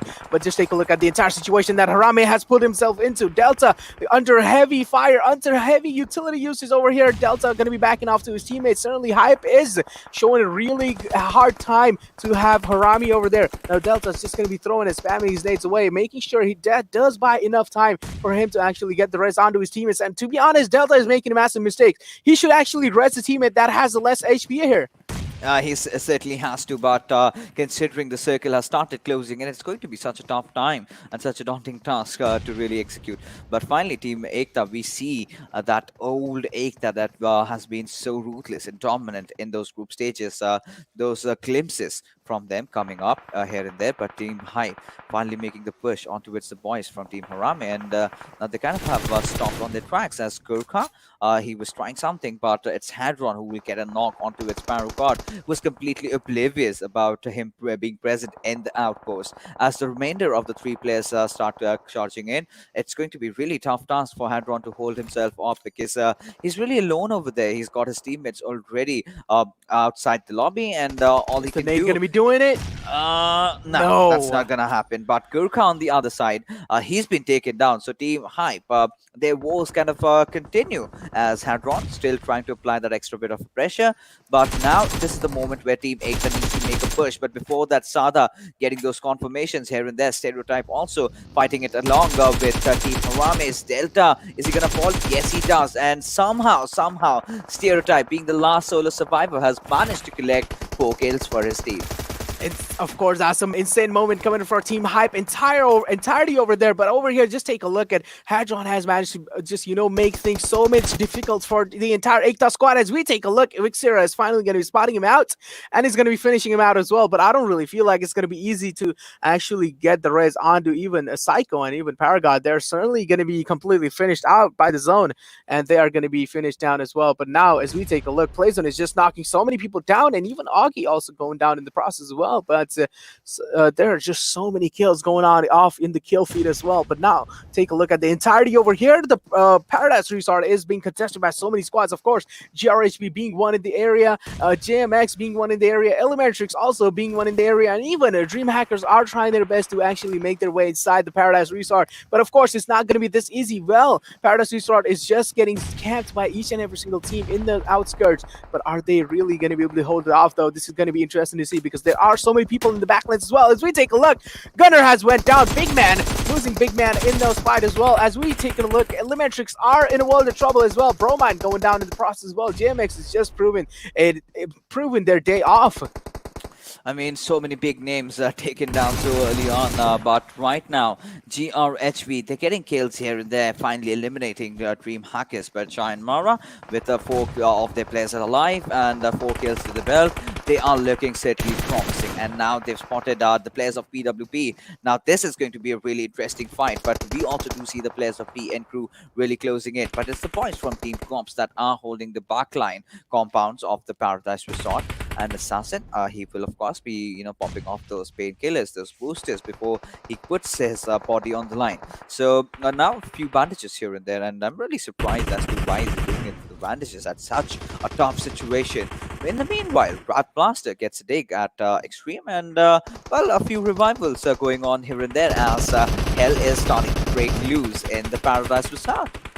Indeed, but now JMX is in a world of trouble. As we take a look, Wong has been completely finished out from PN Legend, but Legend certainly proving that he is a legend on this entire field as well. He is trying his best to actually keep his teammates alive as well in the process. Now, take a look at the entire squad of Cops as well. They are getting decimated from all over the angle, but now this is the overall position that we are talking about. The circle is ending inside Paradise Resort, and there are just so many fights happening in the process as well. Now, it's all down to Sanhok. Is he going to be able to do much, though? Cops is going to be contesting on his position. As we take a look, Cop is just going to be completely decimating the entire squad of JyanMaara, and Cops is going to be coming out on top in that fight. But now Killer YT does know he's getting contested from the entire PN crew there. Ayu's taking a little bit of damage, so finally going to be backing out from that position, and Killer YT does have bought himself a little bit of time to actually move around. Yes, finally, Team Comp stepping it up, getting those position numbers for them. They do also have those skills to back it up with. But right now, TDP, like you mentioned, finally having a good possible chance at securing that chicken dinner yet again, and try to grasp at least the 3rd position.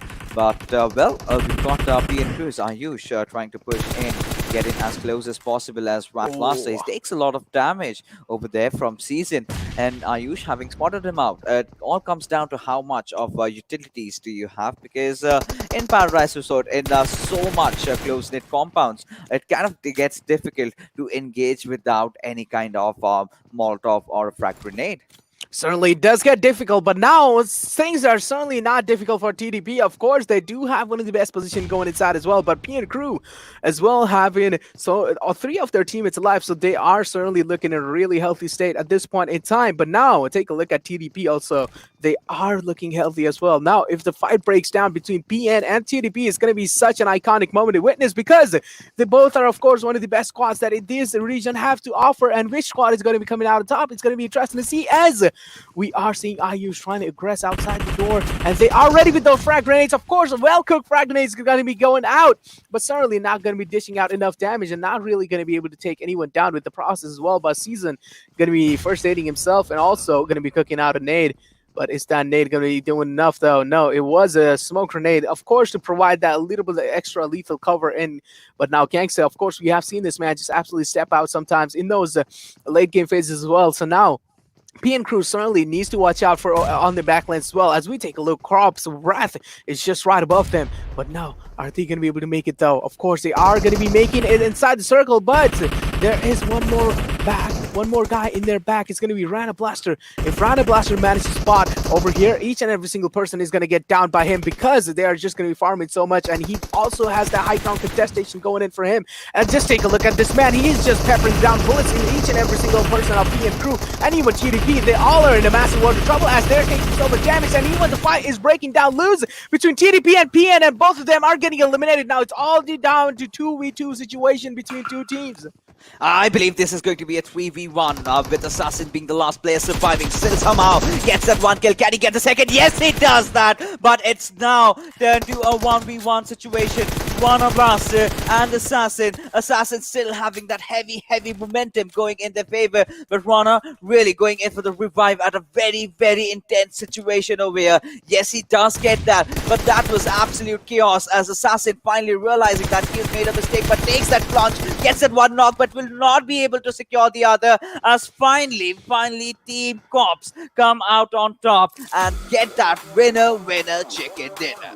Certainly, I'm so happy for Team Cops to actually take that winner chicken dinner. We did want to see these lads absolutely on that success spree, and certainly seems like their success time has certainly started. Securing those 23 total points and even 8 total kills is an absolute mayhem caused in those late circle as well. And just the overall positioning Rana has shown in the end there, able to contest even PN and TDP all by himself. He was just doing so much damage in those end circles, just absolutely spamming each and every single bullet inside the smoke, and even managing to connect so many bullets. Is just an absolutely fantastic, well-paced position coming in. This is what I'm talking about. If you are able to get those high ground advantage in those late game circles, and even if your position is not contested, you are definitely going to be coming out on top in those late game situations as well. Yeah, you've got to give it. I mean, TDP initially they had a really good formation. Okay, the way they were deploying the smokes, I really thought that yes, it's nice, it's promising because they were kind of trying to block those visions, right? But then we had the players of Team Cops coming up top. It was Rana Blaster all along. You know, he just went ham inside the smoke, spraying down full gangster mode, and after that, after all those squads were just taken out of the question, it came down to a 3v1 situation. Of course, let's take a look at the MVP, and we'll of course carry on our conversation onward. But Assassin, being still the solo survivor, he did dish out a lot of damage over there. I mean, he did manage to take down those 2 players, but as you can see, the MVP over here is Hadron. 4 kills, 547 damage, pretty much standard, to be honest, because in Sanhok we do not really see individual players popping off with those 10-11 kills. So yes, in that final situation, Assassin really played it well. In fact, he played amazing up until the point he got those 2 frags, right? Now it was in 1v1. Now he had all the time in the world. Now the onus had shifted on towards the players of Team Cops, right? The pressure was on them.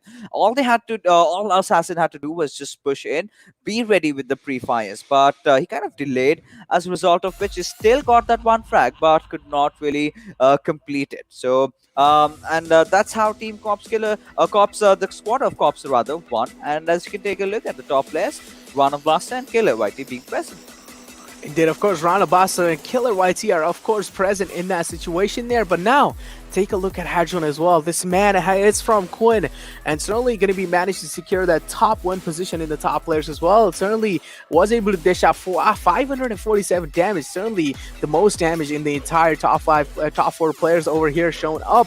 But now, how Hadron did play out in those late game phases as well. Of course, Hadron wasn't really having a great time in those late game stages, because we did see the circle pan out, and absolutely, everyone was just taken down, or the big names were falling down as well. Big names were just crumbling down.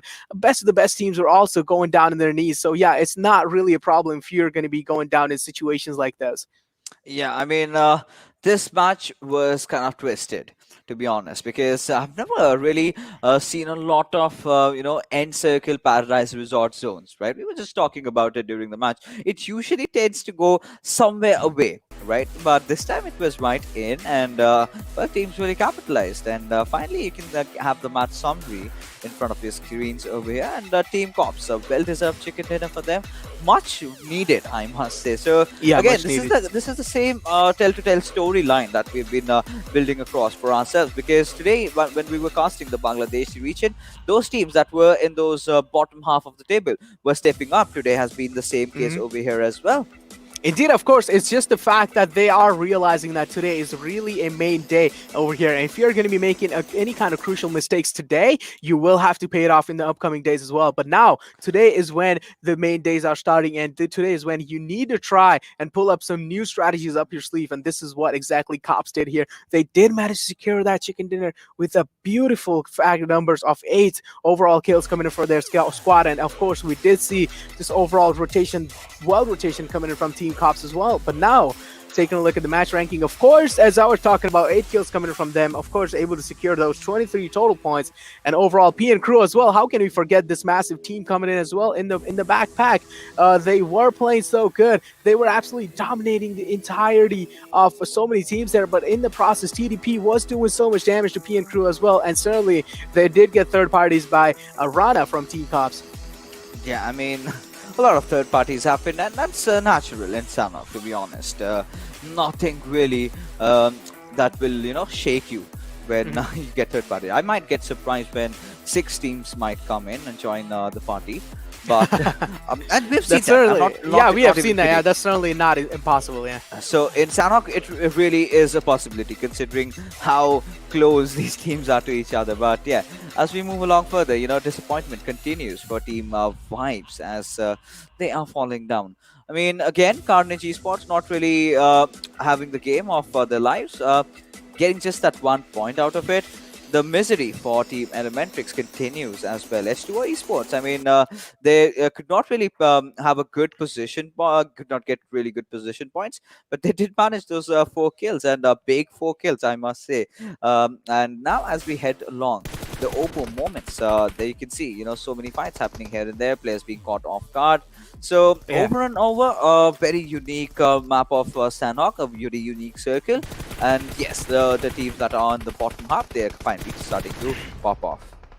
Indeed, of course, they are deciding to pop off. But one thing I really want to point out here, that the overall fans of Team Vibes are definitely going to be so disappointed at the way they are showing their performance over here, because I'm pretty sure the fan base of Team Vibes is just absolutely massive, especially if you're going to be performing with a fan base number of like that. You're definitely going to be disappointing so many of your fans over there when you're going to be playing it like that. But overall, coming back to the Oppo moments, this is when Ekta just decided to unleash the hell onto the squad that was just camping inside the compound as well. But this is where one of the KWIN members just absolutely unleashed the hell onto Ekta as well. He just made things so much harder than it should have been for them, and just managed to take down the entirety of KWIN there. But now overall, this is the situation that I was talking about. Rana just having overall better position in those better angles as well, and this is where Cops actually turned the situation all across in their favor, and that's when Cops did have that overall situation going in their favor.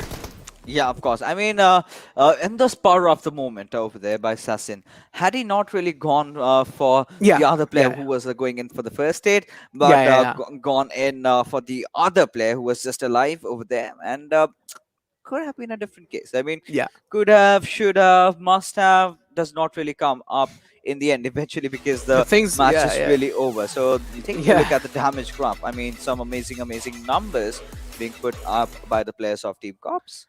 Indeed, the history has already been written, but now taking a look at Team Cops over here as well, but certainly they were really struggling in the start as well. But now, Team Cops overall, the position they have been showing, I really feel like if they just keep on doing the relentless performance they are showing right now, they will certainly be doing so good in the future as well. Yeah, that certainly is. One step at a time, one match at a time is what I am going to talk about over here. Now, Team Cops had a really good second game, and they can certainly do even better with the further games to come. But really nothing taken away from GRHV, just getting those 3 kills. But still, this was a much needed second position for them. They're going to enjoy those 12 placement points for themselves. So yeah, I really want to see what happens in Miramar, because to be honest, Miramar is where Team Elementrix might just make that comeback. We know how strong they really are. But before that, let's take a look at the overall rankings we have in front of us. And still 60 points of a lead for Carnage Esports, as Ruthless Aggressive Warriors are also facing their own trouble. Indeed, yeah, Ruthless Aggressive Warriors aren't really able to show off today, as all these teams from the bottom lines are stepping up, and they are certainly making things so much harder than it should be for Ruthless Aggressive Warriors. But overall, JyanMaara also, I mean, yeah, they are able to put up a decent amount of performance, but one thing we really need to give it for is PWP, P and Crew, and even TDP. These guys are just playing so well in those late game phases as well, and this competition is definitely going to be between these 3 teams overall today, at least I can guess. But now, one disappointment coming in here is definitely going to be Elementrix and Vibes. Now, these teams are definitely one of the bigger teams that Nepal region have to offer. But certainly, if you're not going to be able to keep up with the performance from the past, then yeah, certainly a lot much more people are going to get disappointed in you as well. I mean, vibes I never ever imagined in the wildest of my dreams that we are going to see them at such a position. Now, this is a team that is kind of used to, remain in the top three throughout the group stages. Now, in the regional finals, the just first day was fairly well. They had a good position going in for themselves, but after that, they just kind of fizzled out. So, with that being said, ladies and gentlemen, we will be pushing for a short little break because coming right up next is that beautiful map of Miramar.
Welcome back, ladies and gentlemen. You are watching the PUBG Mobile Club Open Spring Split 2021, the Nepali Regional Finals, day number three, of course.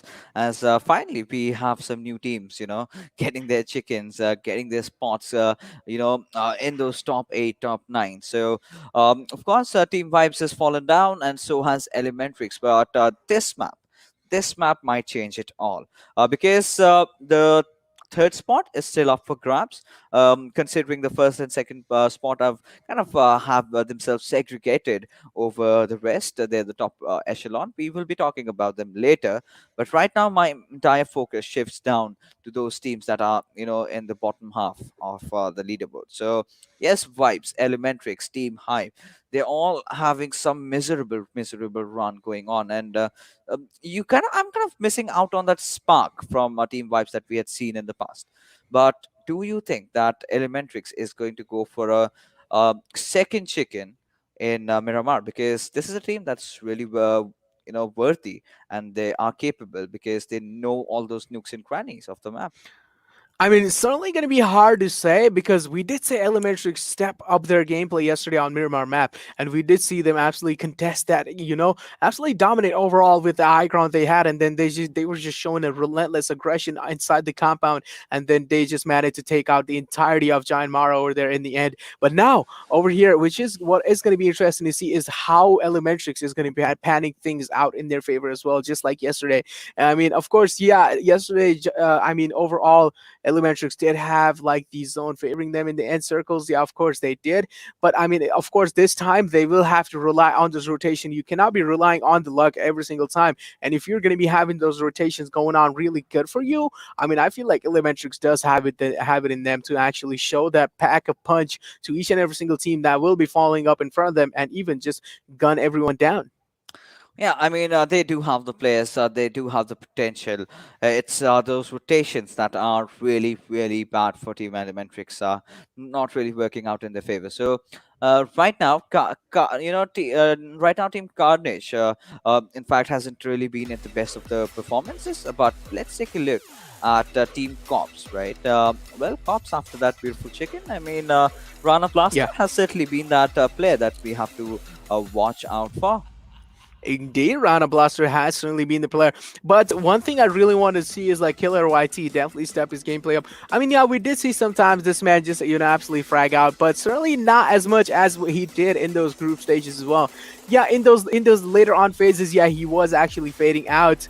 And yeah, overall, he wasn't really able to keep up with the performance that he showed in that one previous game that with his 13 kills going in. But now, certainly, Rana Blaster over here did prove his grounds in the previous Smash Sanhok map. He did have that, high ground advantage going in those late game situation, and he did absolutely pan things out in the favor of Team Cops.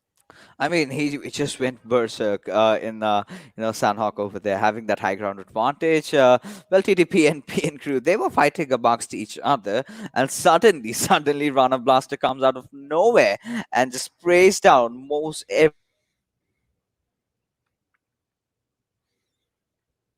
Indeed, mowing everyone down in the positioning as well. Certainly seems like there is a little bit of a technical issue going on over here with my friend Fixus over there. But certainly he will be back with us. But now we are going to be heading inside the game soon as we are taking a look at the plane fly path. Just take a look at that. It's going to be from Impala to La Cobria, and it's definitely going to be interesting to see what is going to be going on over here. Now, of course, yeah, there are going to be a lot of teams that will want to drop off guard instantly, and this is going to be an interesting factor to see which teams are going to be dropping out. Of course, it's going to be between H2o, DreamHackers, even Hype taking the early exit outside the plane. Now, where are these guys going to be panning their situations out? Of course, it's going to be interesting to see because now, one of the main areas over here, of course, Puerto is going to be really important for these teams to contest as well. And even Las Leonas, a lot of teams are going to be having their eyes out and hands out for Las Leonas as well. But now, one of the really cities that I like to go all the time is definitely going to be El Hazar, without a doubt, because the city is like where there are not really a lot of players actually like to go there. But also at the same time, it does pack such a good loot as well.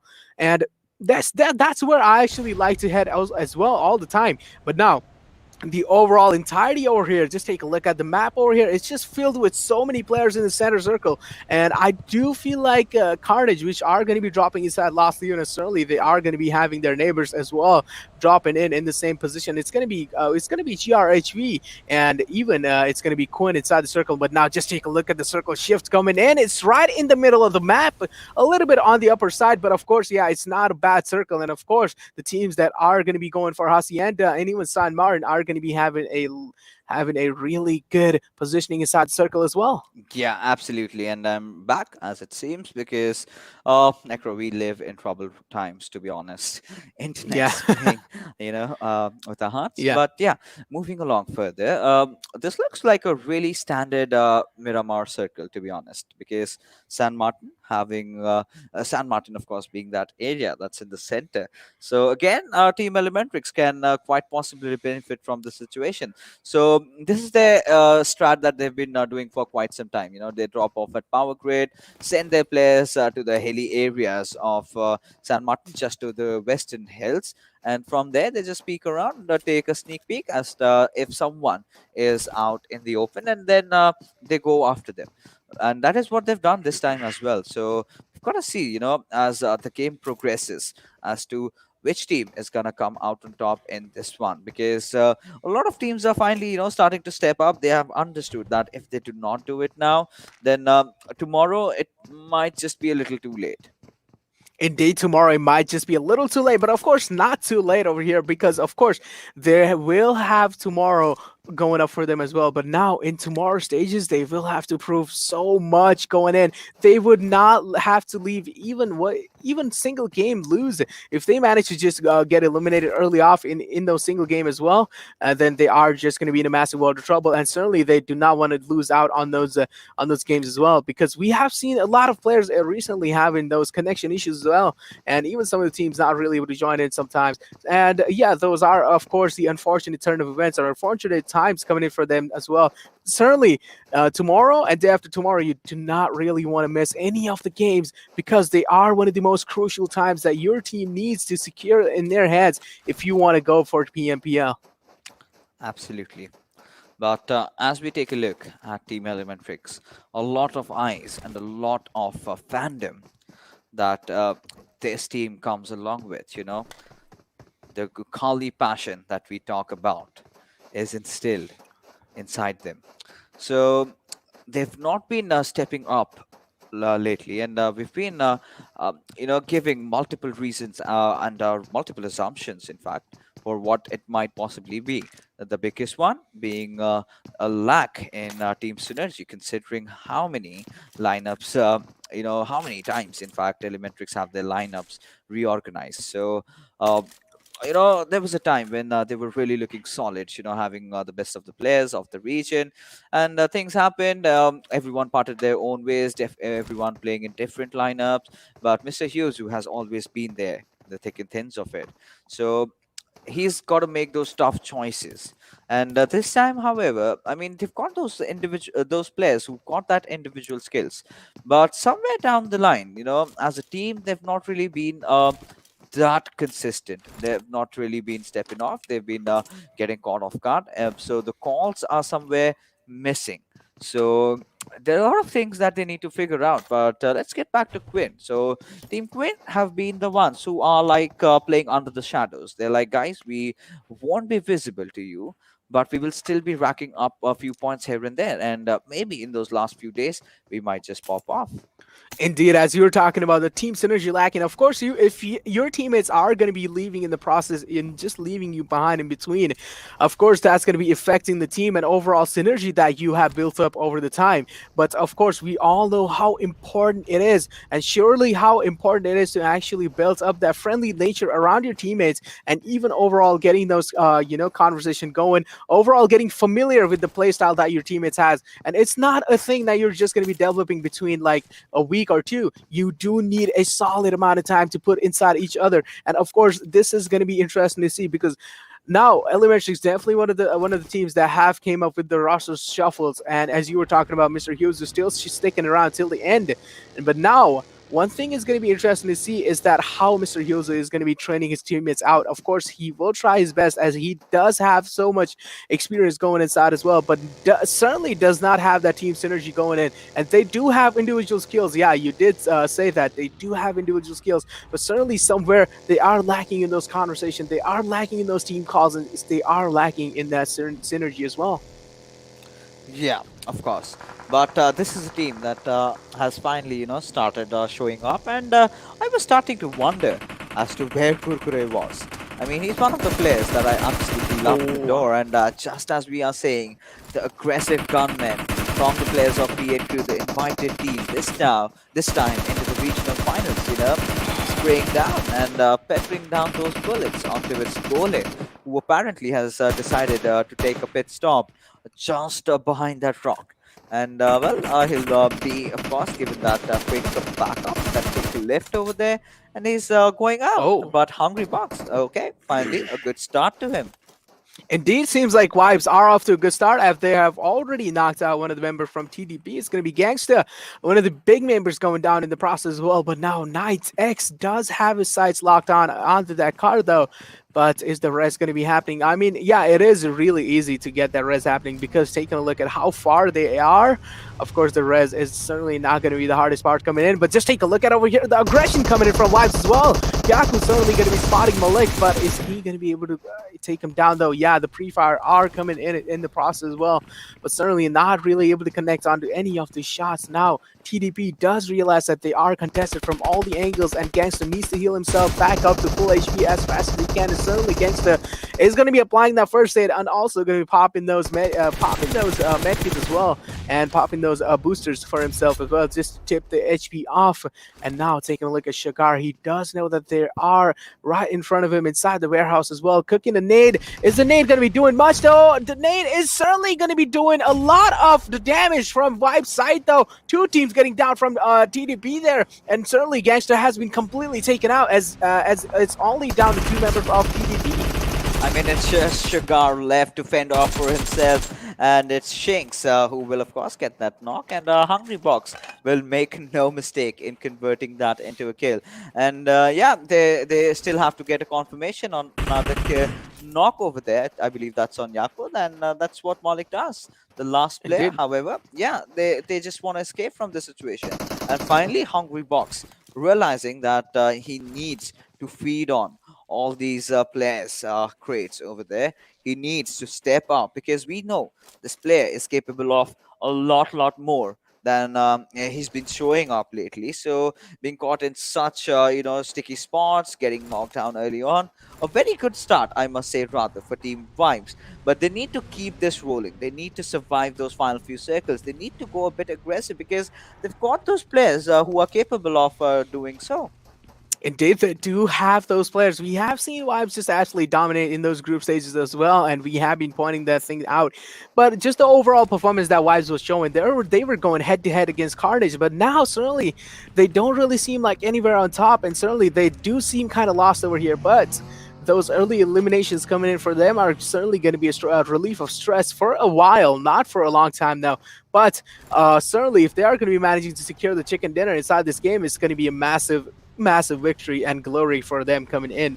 But now, Vibe seems like they are going to be making that crucial rotation inside the circle, and finally, they do need to make that. As we take a look, Malik's just going to be ramming his way right onto the compound. It seems like RAW is going to be trying to contest on the compound as well. Yeah, they certainly are. No, But they changed their ways. They changed their yeah, ways. yeah, I mean, they decided, let's not do that. But suddenly, they are on the receiving end of things as one of the players. In fact, Sada, the IGL, has been taken down. But look at the other players of Carnage. They're also a whole world of trouble. Everyone fights breaking down almost everywhere. So right now, Team Vibes, I believe they spotted down the players of Team PWP. Two of the players are knocked out. They need to go in for the revive, but even Raw in a very sticky situation. And I won't be surprised if Team Vibes go and spoil the party. Indeed, Raw is in a really clingy situation. They do have one man knocked out inside over there, and Fragboy certainly seems like he is going to get finished anytime soon. And yes, the finish is going to come in through. Now it's all down to Susan and Shawl. How long are they going to be able to hold off to themselves? Of course, two man against two man. It's a 2-on-2 situation coming right in front of them. Now, of course, PWP, one of the really stronger teams that they have to go against up.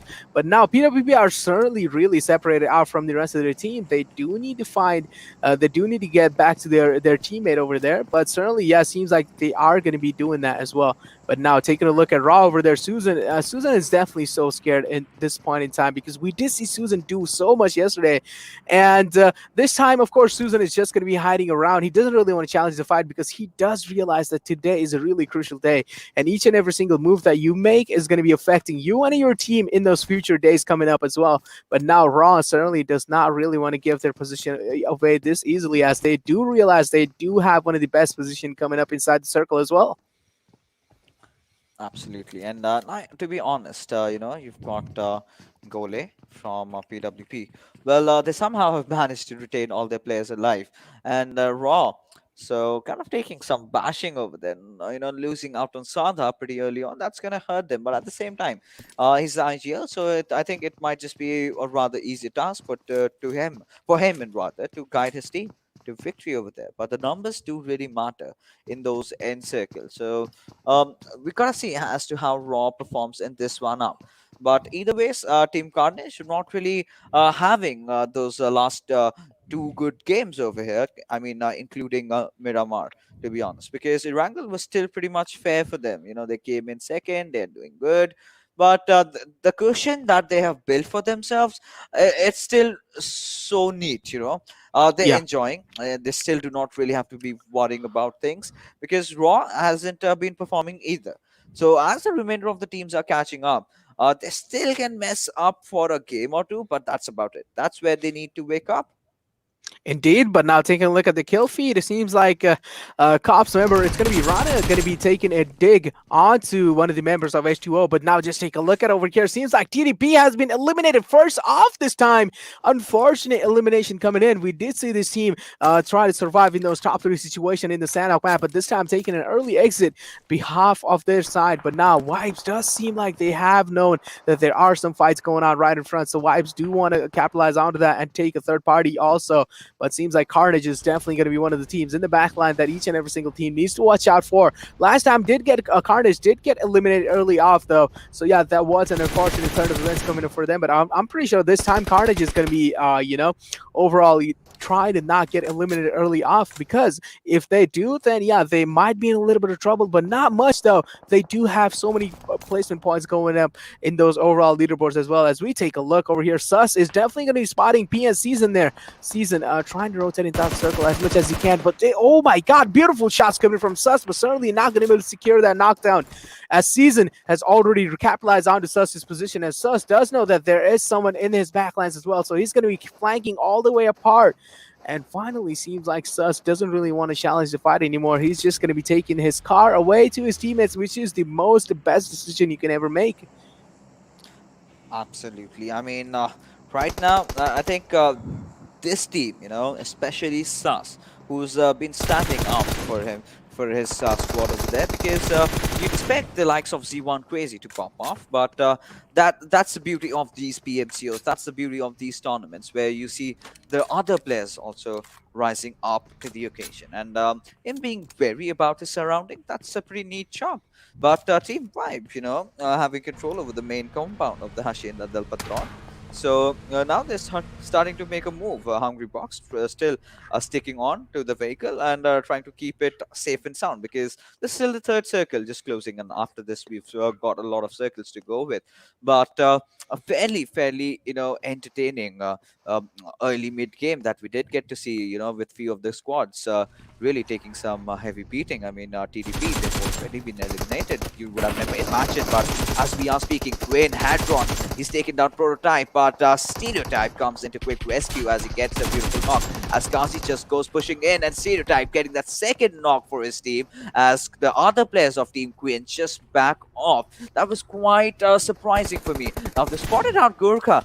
We have to see as to if or whether they are going to punish him. But by the looks of it, they're kind of going heter. What are they doing? Indeed, it's interesting to see what are they doing over here, but Gurkha certainly seems like he is not going to be backing off anytime soon, as he does know KWIN are in a massive world of trouble. So KWIN is certainly going to be backing off as well, with those cars coming in for themselves, and with those just overall trying to contest a better position overall inside the circle. Gurkha does give a little bit of suppression shots away, but certainly is going to get inside the car as well and going to be backing off to his teammates. But is this a good decision over here coming in from KWIN? This might be the early end coming in for KWIN as well, as we take a look at Dandai. He has been contested right behind that car, and that car is under a heavy beating as well. Dandai doesn't really have anywhere to go anymore. He is behind that car, has been contested from all over the across, and Dandai certainly taking heavy beating as he is going to go down from Applex, and certainly the finish is going to be coming in through. Yeah, the finish is of course there, and H2o, finally when they realized they could not, go any further down. Now they've started stepping up. They've been going aggressive in terms of kills. Anyone who really pushes on them, they are punished. But Sandesh, look at him, so easy, just lobbing that grenade into thin air, getting that confirmation. Now they might have their target set at Sus, who has that small shack for his cover, but that's just about it. And PN Crew, they've been pretty aggressive today, and they've been having a good time. So we gotta see as to how they play this fight out, because Sas, his position has pretty much been compromised. Now he's just retreating, dropping so much smokes over there. But Ayush now firing at Gurkha, and still he's gonna survive. But Sandy, well, he's, I guess, replaced Z1 Crazy over here, who's pretty much not been having a good time in the regional final so far. Indeed, yeah, he hasn't really been having a good time, but now seems like Crazy is going to go down in the process as well. Now, DreamHackers are certainly in a world of trouble over here. Crazy does need that massive raise coming in, but overall, Sandy's just going to be smoking his teammate out just to get that res in, and also an extra bit of cover provided by those smokes coming in. But now Sandy certainly does not want to get contested by the squad that is in his backlines, or does have the high ground coming in as well. But the nades are going to be falling it up, and as we taking a look at the elimination spree, it's going to be KWIN Esports taking an early exit this time as well. But now seems like Sandishu is going to be finally getting that first grenade kills of himself, and going to be also going on with that domination spree as well. As we take a look at Sandy Sir, going to be making his way inside the shack as well. But now take a look at over here. Seems like PN Crew does have that backlines control on the team height, and as we take a look, Copskiller YT is finally going to be taking out ACOS as well, and seems like H2o Freak is going to be going down to zone. Yeah, he certainly is right now. But, considering how PN Crew are playing this one out, they might really carry forward with that momentum that they've built for themselves. And Sandy and Sas, two of these players, kind of caught in a very precarious position. They need to get out from here. And as the fourth circle goes closing in, we'll get to see that new zone being formed over there. But Team Vibe, this is really promising from these lads. Already having 5 kills, but losing out on Shinx, that's going to hurt them. But it's fine. They can live with that as long as they're inside the circle. But look at the shift over here. Team Carnage, well, to be honest, Carnage did lose out on Snipe, but they still are alive with 3 of their players. But look at Team Elementrix. This is a squad that has also made it inside the zone, and with 4 of their players alive.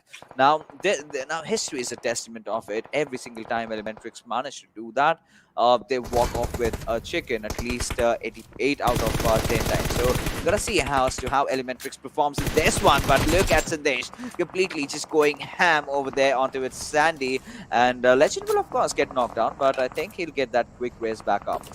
Indeed, he will get that quick rise back up. But indeed, Elementrix does have that position going in their favor inside the circle as well. But there are so many teams from their backlines also making the rotation inside. So I do feel like Elementrix might be in a world of trouble as well. As we take a look at Vibes, they are keeping up with the domination spree, and Hungry Box is absolutely popping off. Now take a look at Hype Prototype as well. They are all stepping up this time. Vibes, just take a look at them, unloading all their bullets, unloading all their max onto the players of PWP, and certainly one of the big names going down as well. It's going to be DreamHackers this time on the 14th position. Now, PWP is certainly struggling to actually stay on their foot as well. The aggression is just coming in from Vibes as well. They are trying to find an overall new angle on the entire team of PWP, but are they going to be able to do so? Knights X already going down, and the kill finish has been coming in from Kukre as well. But now Hungry Box does throw those nades in as well. Now there are so many fights going in those open grounds happening. Now PWP is in a massive world of trouble as Hungry Box is in the open ground. How long is he going to be able to survive over here though? Hungry Box, his position, if it gets contested, I'm pretty sure the entirety of PWP is just going to be pushing onto him. I mean, yeah, but that's where he's playing it really smart. He's not revealing himself. He's not making a move. He's not that slight dip to which he can really work out. But we can see a lot of subs coming in this particular game as Broman gets a dig at Red Blaster. But Gulka YT being knocked out, that might spell trouble for Team Hype, who are already sitting neat at 3 kills. Now they're making their way inside the circle way too much in the open. Spots out the players of Team Harame, but look at Hungry Box. He's finally starting to punish Kurkure. He's got that one knock, but look at Prototype, and I mean, those nades are being thrown at him. How is he going to survive that? Ooh. And no is going to be the answer, as the boys from Team Harame have managed to secure that knock, which will possibly turn into a kill pretty soon. Indeed, that knock is definitely going to be buying them so much time to actually return inside circle as we take them, taking heavy damage from Stereotype.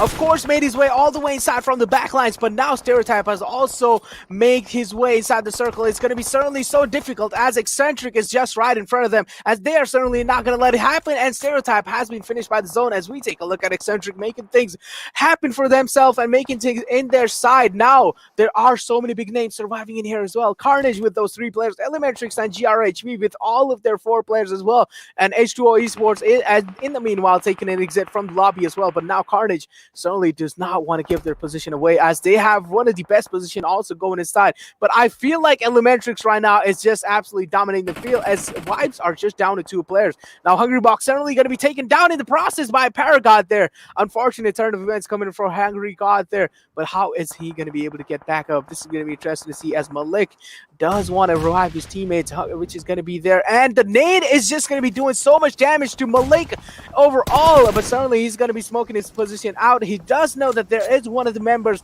from PWP in the backlines, but is he going to be able to get the res in? No. This is going to be interesting to see, because he certainly does want to save his teammates, and we all know how crucial and important Hungrybox is, and the res is not going to be happening anytime soon, as Hanuel going to be stepping out from his cover and going to be finishing Hungrybox completely. But he still does get traded off, so Malik can live with that, as 6 teams remain, 17 players in the lobby, everyone eyeing out for glory as the circle has started closing in. Carnage are really having a very good area inside the circle, and so is the case with the players of GRHV. So they've kind of changed their approach over here a bit since the past couple of games. You know, they're going into the position, having all 4 of their players alive in those final few circles. Now these teams have that breathing space to just move around here and there. So we gotta see as to whether they can finally get the chicken dinner that they missed out on in Sanhok. But as we speak of, Jiggle takes a dig at Mr. Hyozu, as he's been knocked out. 2 of the players of Team Elementrix are down on their feet. They're getting the rest back up, but it's going to be a tough time rotating inside the circle, as Inception again goes down. Team Elementrix in a whole world of trouble, as the players are falling one after the other. Indeed, Jiggle making things so much more harder than it's supposed to be for Elementrix there. But now, one surprising factor that we are noticing inside is GRHV certainly manages to survive for such a long time. And as I am talking about that, Ozzy is certainly going to be going down. And now I just jinxed those things coming in for GRHV, as PN is just going to be showing that relentless aggression onto GRHV as well. But now just take a look at how many barrages being unloaded onto Inception, again going down in the process now. Elementrix are in a whole lot of trouble, as Carnage does want to push so bad though, but are they going to be able to do that though? It's going to be an interesting question that I am wondering as well. It seems like the aggression is coming through, as we see Jiggle and Manish just making their way onto the entire squad of Elementrix. And is Broman going to be able to survive? No, certainly has been denied from Carnage. Manish there, and he's going to be taking down Broman in the process as well. But now Ekta does have one of the most strongest position and situations going in their favor as well. They do have 3 members alive for themselves, and even GRHV, the entire squad is alive as well for GRHV. If GRHV managed to win this entire game, it's definitely going to be such a massive surprising factor coming in, as we are seeing Carnage just absolutely decimate the late circles. Yeah, I mean, Carnage really flourish in those final few circles. They also have the blessings of the zone this time around. And considering the fact that GRHV is still a 4-man squad standing strong, now they have to get inside the zone. They need to ensure that Carnage are having all their attention diverted towards the players of Team Ekta. And Ekta, ever since, you know, Psycho came inside the squad, they've been getting those constant position points. They've been making it to the top 3 every single time they just come inside the server, so which is really helping their cause, considering how they were really performing early on. But finally, Psycho getting the knock onto its assassin, so a different story happening altogether over here. Getting that knock on the VSS, getting to see a VSS in a map like Miramar is quite surprising. But Augie going out right in the open, and Jiggle is the one punishing him down.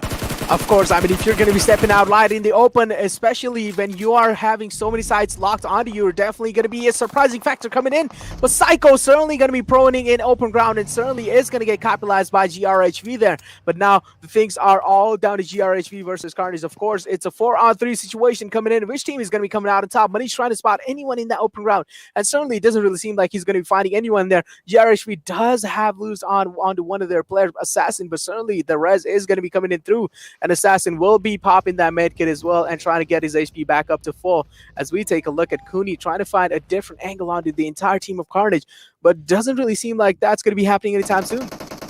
Yeah, I mean, that's going to be really tricky as to how GRHV and the Carnage fight this one out. So, GRHV have enough room to rotate around. They've got those vehicles, they've got those covers that they can build for themselves. But on the other hand, Carnage, they have those compounds to, try to hold on. So, it's a 4v3 situation over here. Anything can possibly happen. The 8 circle is Yeah. going to start closing in any single moment. And Mhm. the looks of it, Carnage slightly need to move out of the compound that they have, need to get inside the zone.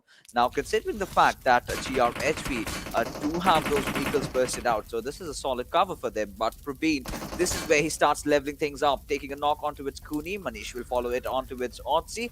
Now, it is all down towards Havoc and Assassin as the players of Carnage are starting to push in, as Assassin will stop one of their players right on their track. But can he get another one as Jiggle coming in from the left hand side will try to secure those knocks, but Assassin, he is relentless. He's not giving up his speed. He is trying to charge in, trying to spot the players down from the gap that he spotted. And Assassin will also be falling down as Carnage come out with another chicken dinner to themselves.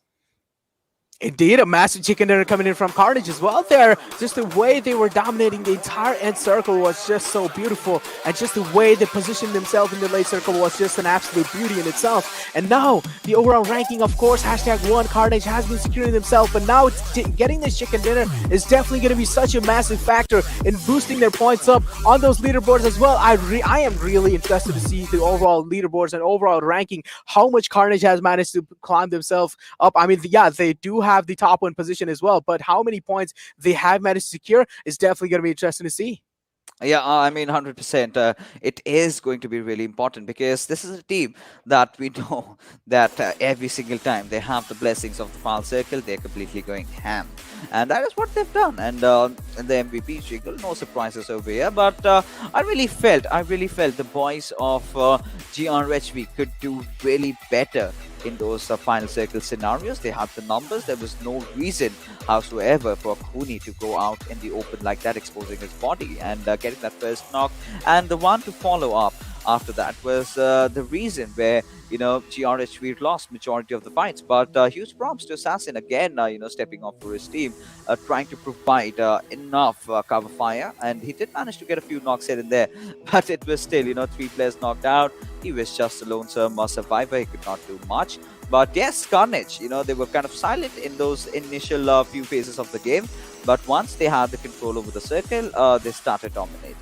Indeed, Carnage certainly showing in the end that they are really good at shooting toes, especially when you're going to be having that car as your cover. Your underground is definitely going to be so much more exposed, and this is when Carnage decided to absolutely pop off and just shoot everyone's toes from below, and this is where the entirety of GRHV just started falling down. But now taking a look at the top players, of course, it's going to be Jiggle on top as the IGL is just showing up with 5 kills and 771 damage. And now Assassin following it up with 800 damage and only 3 kills. And Hungrybox also showing his name up. Now Team Vibes have definitely been showing up, and they are trying their best to actually contest those top 3 situations as well.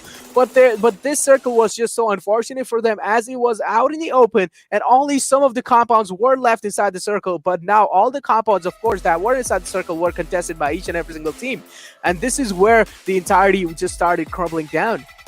Yeah, I mean, the way the circle really panned out, to be honest, it, of course, favored the boys from, Carnage. But yes, huge props to the boys from Team Vibes, the way they were playing. They were putting their hearts into every single thing.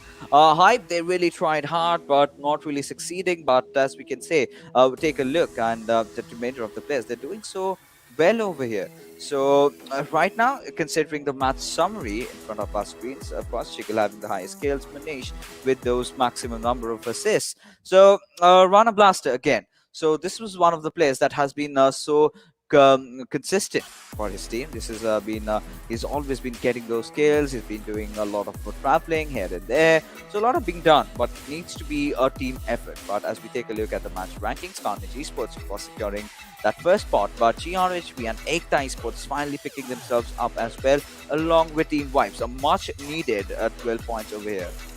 Indeed, a much needed points over here. But now, as we take a look at Carnage also. Now, I am really interested to see how Carnage is going to be panning things out in the rest of this map, which is going to be Erangel, of course, left. And I really want Carnage to actually come out on top. I know Carnage has already decimated each and every single one in the lobby.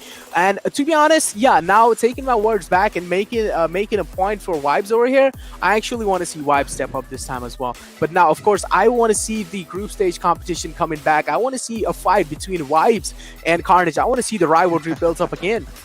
I mean, yeah, of course, who wouldn't, to be honest? But, we do not really get to see these players going off locking horns so much as often as they used to do in the group stages. Now, Team Vibes finally making their moves, right? Finally, they are getting those kills. This 8 kills game is definitely instilled that much amount of confidence that is needed for this team.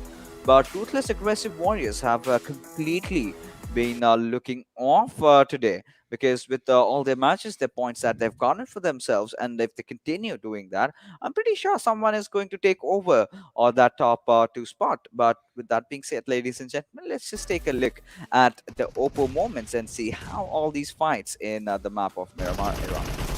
Indeed. Now, this is where the first fight was actually erupting, and this is where things started going downhill for TDP. Of course, taking an early exit inside the game was the first team to actually go down. And I was really disappointed when I saw TDP just go down early off, because I did have some heavy expectations going in for them as well. But now, also taking a look at the fight that was erupting in the previous times between PN and overall the KWIN squad. But over here, of course, Kurkure was just making so much, damage, dealing so much damage from the backlines. Of course, we all know how annoying it gets sometimes when you are just having a player in the backline and you can't really do much, because you're also getting contested from the front lines and you're also getting contested from the backlines, and that just really gets impossible to actually for you to contest down. But now, taking a look at the entire this end situation, analyzing the gameplay over here, Carnage just absolutely decimated the entirety of over here. And this is what I was talking about, shooting the toes down. This is what I was exactly talking about, making those angles and just shooting those toes down. Carnage is just absolutely so good with their eyes, as I like to call it. They do have one of the, dead eyes going in for them. I mean, that's where you really need to start scoffing, Mirado. I mean, so much of the ground clearance over there visible. And it did not really pan out well for GRHV, but the consistent ones going in. But look at the damaged numbers on Team Vibes. Of course, not really ending at a very good spot, but as they would have wanted. But still, this is the confidence booster that they needed. Indeed, that was the confidence booster that they definitely needed. But now, one thing we'd really want to see is how Vibes is going to be playing it out in the next map. Now, we do know their confidence is on Cloud9 right now, and if they just keep on playing the way they are playing right now, just a little bit more cautious, they will, of course, be making to the top 2 situation in Erangel. We all know how balanced and, overall competitive that map is, and how competitive that map gets. And, of course, it's the bread and butter. Everyone knows each and every single spot when it comes to Erangel. And, of course, these guys are going to be planning so many things out, so many situations out in their favor, and overall the rotations might be just easier to pan out. Yeah, I mean, that certainly will be, but with that final game of Erangel looming over our heads anytime soon, I'm really excited to see what happens. But look at Carnage Esports almost having an 85 points lead over the second position. I mean, this is a single team dominating throughout, and Ruthless Aggressive Warriors, they've been kind of off lately. But look at PN Crew, finally, the kind of an aggression that they're showing. We did get their hands on the 3rd spot, but JyanMaara sort of falling off. But this is where teams like GRHV back-to-back consistent performances, and they're taking that plunge up. Indeed, they are taking that plunge up, but now Elementrix, of course, stepping a little bit up in the overall ranking as well, getting that top 8 spot secure for themselves is definitely going to be boosting a little bit of their confidence up in the upcoming matches. Is definitely going to be in Erangel. And one thing I'm really noticing is that Elementrix is slowly stepping up and up and up and up, and one by one all the time. And especially a team like JyanMaara wasn't really able to do much in the previous game of Erangel, but now this time they will definitely have to step up their gameplay and get their top 3 spot back in. I mean, right now, Team Elementrix, to be honest, they've been just that one match performer. Apart from that, I've not really seen some very good plays coming out from these lads. So, yeah, I still want to see much out of them because this was supposed to be their map, and again, being caught off in such sticky situations, such sticky spots is not where I would like Elementrix to be in.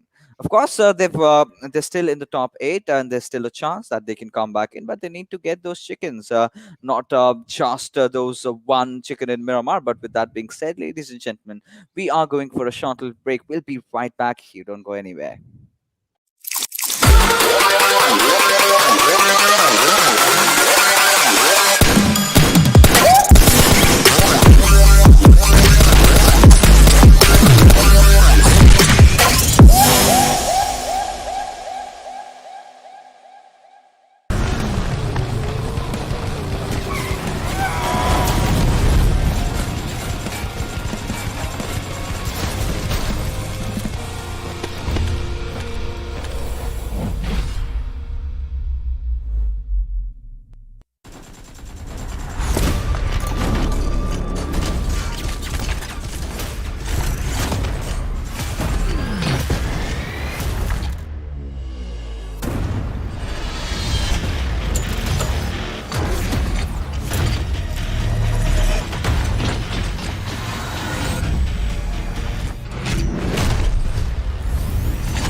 Hello and welcome back, ladies and gentlemen, to the day number 3 of the regional finals of the PUBG Mobile Club Open Spring Split 2021, the Nepali region. And well, Necro, quite a storyline building up, of course, with Team Carnage getting that massive 85 points lead over the second team, which is, of course, Ruthless Aggressive Warriors, who've kind of have been having an off day at work today because.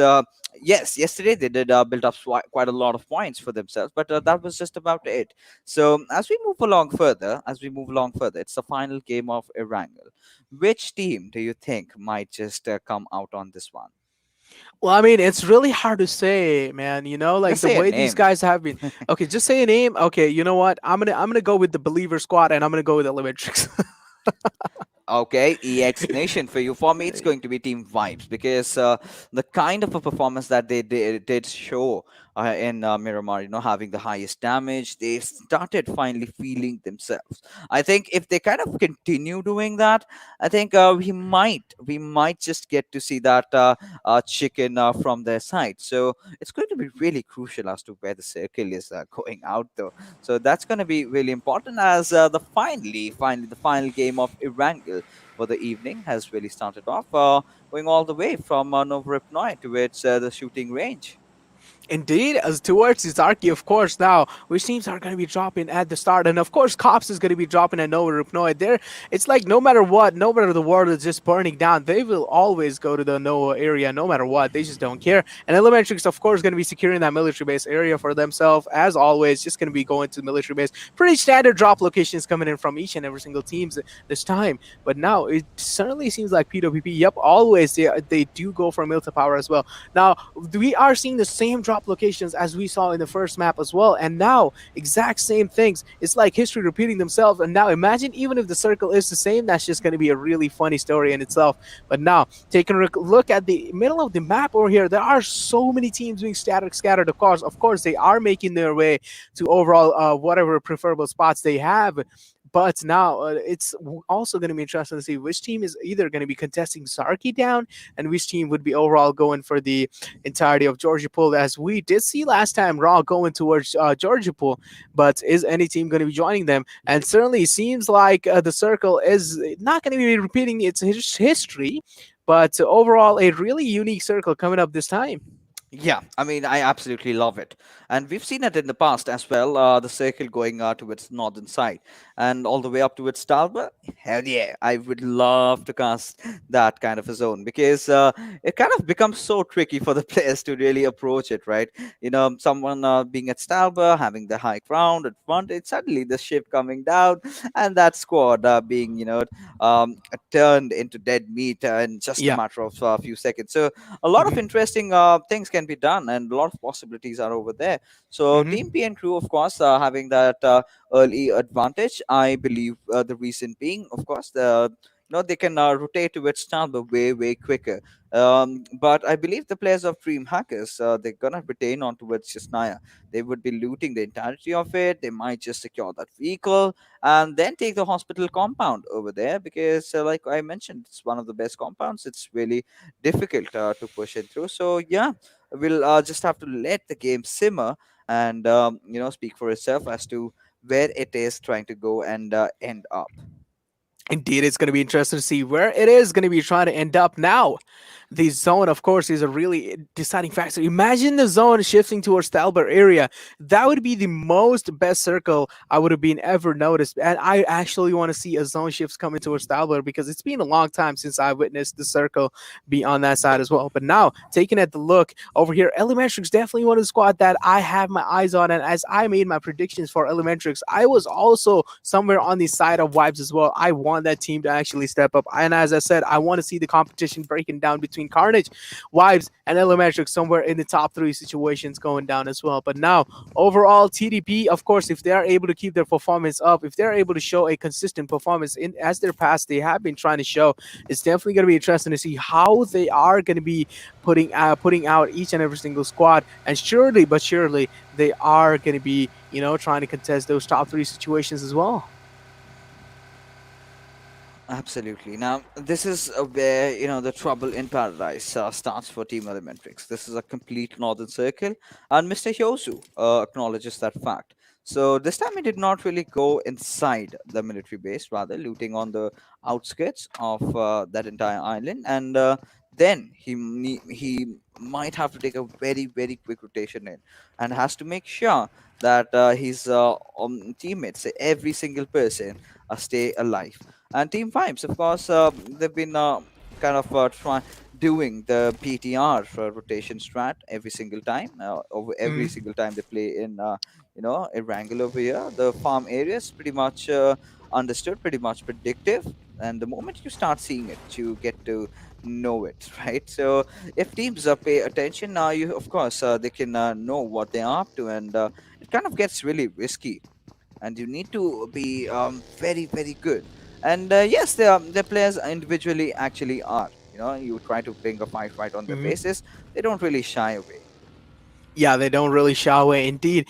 But now taking a look at over here in the kill feed, seems like Hungry Box is going to be taking one of the members down as well from the enemy team. And now, certainly it's going to be interesting to see how things are going to be panning out as H2o is in a massive world of trouble. And as well, Hungry Box is getting spotted out in the open field, certainly going to be going back to cover as well. But now, High Vibes have certainly decided to go and step on the accelerator of the car this time because they do realize they need to contest some early fights as well. As we take a look, Malik trying to flank onto Aplexus, but is Aplexus going to be realizing what Malik is trying to do here? Malik certainly going to be making a lot much more aggressive push over here, and certainly not going to be able to spot where Aplexus went.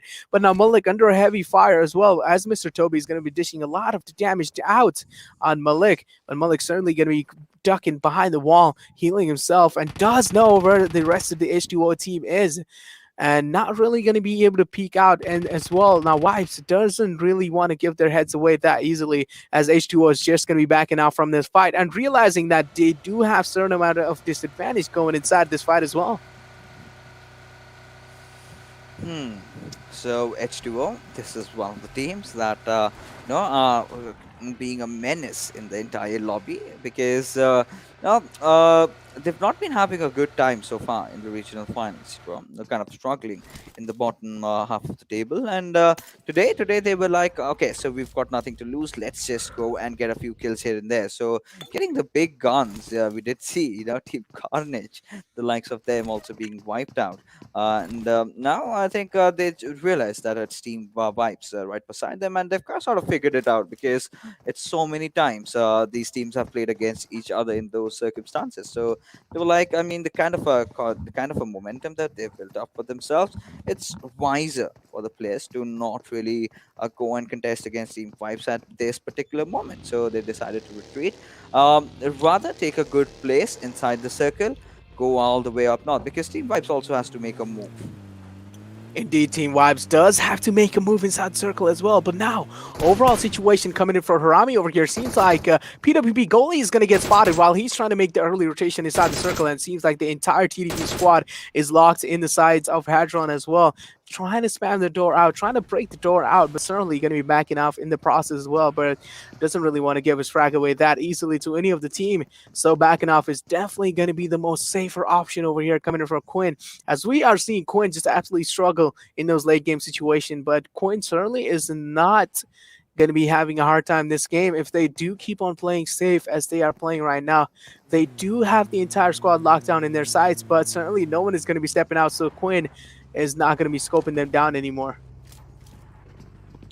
Well, we've got to see as to how KWIN, to be honest, plays out in this final map after today's evening, of course, because well, this is a squad that they have the potential, they've got the players, they've got the experience, but somewhere, they've been kind of off, to be honest, and really playing safe for majority of the time. But JyanMaara taking some heavy pounding. Their vehicle almost being blown off, but Gunner manages to park it in safety. Hadron dishing out some bullets onto it, and now going in for the reload. And had he, just been pinned down onto its their players, could have done a few more damage. Could have Indeed. dealt actually. But now, seems like JyanMaara is contesting the same compound over there in the previous time as well. But now, overall, JMX is under a heavy fire as well, because each and every single squad nearby does know their position over there, and they do know that they have the entirety of compound success for themselves, and they are not going to be moving anytime soon. But also, like, your position getting revealed from all across the angle is of course not going to be a really good factor coming up for your team in those late game situations as well. As we take a look at the PvPN crew, seems like they are going to be rotating all the way from the top side, which is going to be the Stalber side. Just take a look at the rotation they are making. They are taking the furthest route possible, and of course the safest route possible as well inside the circle. But now it's going to be interesting to see what kind of compound or what kind of cover PN crew is going to be going for. Of course, if they do manage to get on top of the entire Stalber mountain area, they will have an overall really good, high ground advantage in those late game situations. Of course, if the circle decides to pan out onto them. But now just take a look at the entirety of the circle over there on the bottom side of the circle. There is just so many teams rocking behind each other. As we take a look at that, Wrath Blaster coming up with the first blood for his team after such a long time. The first blood has happened, and this is what exactly I'm talking about. Teams are just playing so safe and passive. Yeah, I mean, teams, of course, need to do that. But considering how the circle has gone towards the northeastern side, now this makes things a lot more interesting. I really want to see those show lines in play, to be honest. You've got that cliff, you've got teams up and down over there, a lot of new terrains for these teams, and it kind of tests their, versatility in this particular map. You've been thrown out in a circle that you've not been playing or that you're not accustomed to. So it comes down to how well prepared you are, how well versed with the map you are. So in the meanwhile, the players of Team Harame have just closed in, and Honda has been taken down quite pretty early over there. Will instantly be finished off by Milken before he even realizes what's happening. Indeed, Quinn in a massive world of trouble as Rag and Donda has been taken down instantly by Harame. And we are seeing this team step up in those gun frag as well, but they're certainly not really able to step up with those positioning points coming in. And God9 getting spotted by Kazi there, but certainly is going to be having that ridge for his favor as well. Now, Kazi does know that there is the entire squad of Harame right in front of him, but he doesn't really want to peek outside and give his position away. As we take a look at the fight occurring in front of us, Hungry Box taking an exit early on this time. Vibes is in a massive world of trouble as well. Losing a player like Hungry is definitely going to be such a massive disappointment coming in. Now it's a 2-on-3 situation between Quinn and Vibes. Those nades are definitely going to be coming in and doing a lot of damage onto Hadron there, but Hadron's certainly going to be backing off and going to be healing himself. As we take a look, another nade coming in. Certainly Kazi is having one of the most safest position on the staircase contested for himself, and there are just so many nades coming in. The barrage is just coming through from Vibes. Oh my goodness, Team Vibes. And now they've started charging in and they're looking so promising over here. Ghazi and Hadron need to watch their backs. They know the push is going to come in any single moment. A very, very genius smoke coming out, trying to not leave any kind of an opening. That one beautiful nade onto its Ghazi to try and flush out his position. Look at the players of Team Vibes. I mean, Nitex, the moment he's come in, we do see the sparks coming out from the players of Team Vibes as we are still waiting for the players to make a very matured and quality push, and those flurry of grenades again trying to force out Akazi's position. The moment he steps out, that's the time that he might be in a whole world of trouble. Indeed, but the nades aren't really able to do much, but the smoke grenades are definitely providing them a little bit of cover going in as well. But now, taking a look at the Kazi's position, he is certainly holding that staircase, and seems like Shinx is finally going to be making the move. And does he know that Kazi's waiting for him to welcome right on the staircase? Now Shinx is just going to be making inside the little room that is going to be right in front of him. Now Shinx does have that kitchen area contested. The beautiful nade going to be coming through. Shinx taking a lot of damage in the process as well. Beautiful nade coming from Quinn there. But now, is he going to be able to get at least one knockdown going in his favor? Shinx definitely going to be medicating himself up to full HP as Hadron is outside in the back lines trying to contest any of the Vibes member down. Shinx going to be getting himself back onto full HP as well. But it's just a waiting game coming in this certainly favor as well.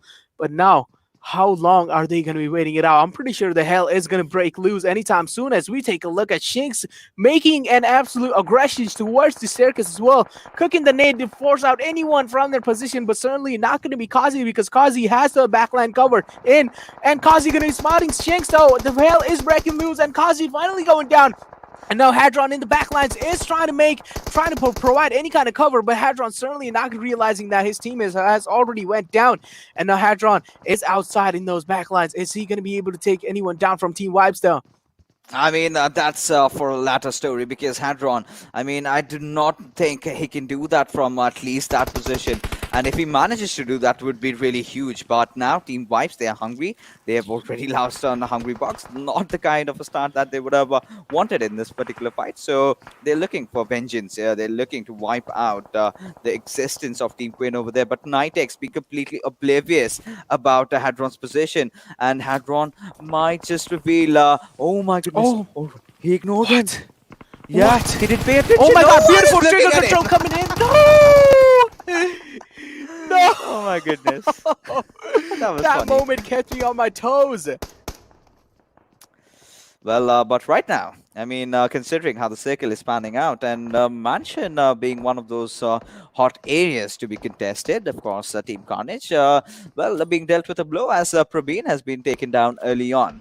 Now, they've got a lot of squads left, right, and center of where they are. Jiggle, using those smokes, trying to get inside the covers. Prominent, in fact, they're getting a knock onto its Skulka YT. Again, a big knock coming in, and Team Hype, they need to get those res back up. So Maski, he's just prone in. He's trying to spot down the players of Carnage. And the only thing that I'm really worried about them is this, first of all, kind of in a very clumsy situation, just in that one small little compound that they have to play with, someone rushing in, throwing a few grenades out. That's going to be nightmare for Team Carnage. But at the same time, Team Cops having that a slight high ground advantage, getting that peak over them the moment they're out in the open or they try to pull off something cheeky. But now all these teams also have to rotate because the circle has completely taken an eastern shift. And look at GRHV's position. I think they've got those compounds which might just be helping them getting this chicken.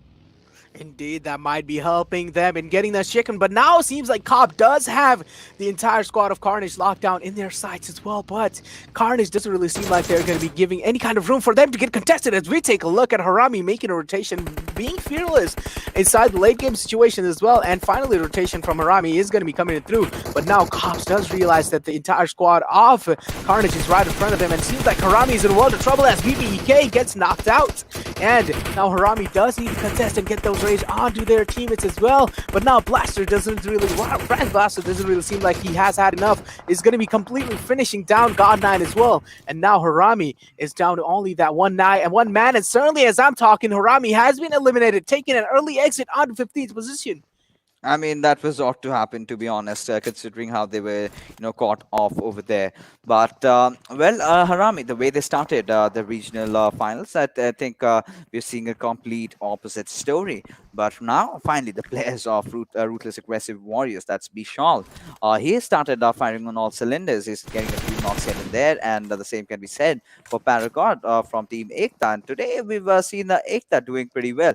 Now, Paragon has spotted Yako out, will be wiping his resistance over there as Gangsta makes a run for his life.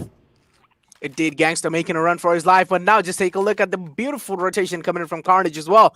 Just zooming out inside the car, and now take a look at the fight that is occurring over here. Raw is in a massive world of trouble as we take a look at DreamHackers also trying to get the res onto their teammates as well, but now Shah is going to be the one finishing things out for some of the members of Raw, and now certainly seems like it's all going to be down to that one member of Raw as we take a look at the kill feed. Assassin certainly rolling someone down with his DP and finding that beautiful headshot onto him as well, but now DreamHackers certainly need to get outside the striker situation as they need to get res and also apply those first aids coming in as well, but now DreamHackers Sandy does know that there is one of the players from Raw as well, going to be spotting his foot out, going to be dealing a little bit of damage on the process. Now Susan taking a heavy beating behind that tree as well. Susan is down to only 70% of his HP.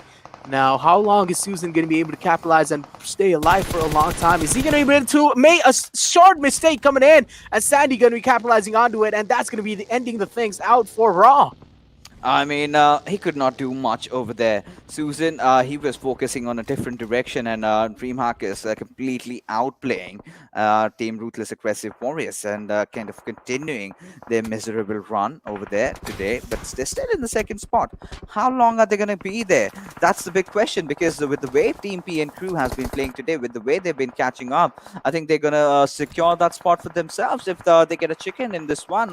However, they got Sandesh, one of their comrades, for falling down.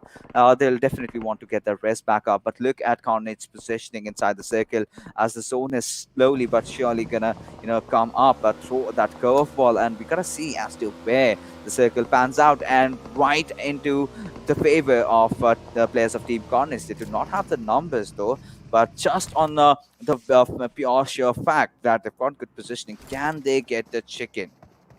Indeed, it's going to be interesting to see. I mean, it's not going to be that easy to get the chicken, of course. As we take a look at Akash, going to be taking down H2o Summer, and also the finish is going to be following it up. Now, Ekta certainly in a little bit of trouble as the zone is making them to rotate inside the circle as well. And as we are taking a look, GRHV, the entirety is still alive there. GRHV are doing a really fantastic job in securing those late game situations for them, and even those positions coming in inside the beautiful houses as well coming in from them. But now taking a look, Ekta going to be losing on one of the crucial members. It's going to be Vixera, and finally the res will be following it up instantly because he was in a really good cover position as well. But now taking a look at the entirety of DreamHackers, seems like they are making the rotation inside the circle, and certainly they are not scared of the PN crew anytime soon. They are going to be throwing behind the ridge though, but how long are they going to be safe for? And as I'm talking, they are under a heavy amount of beating as we take a look at Extreme, just going to be beaming out Shah.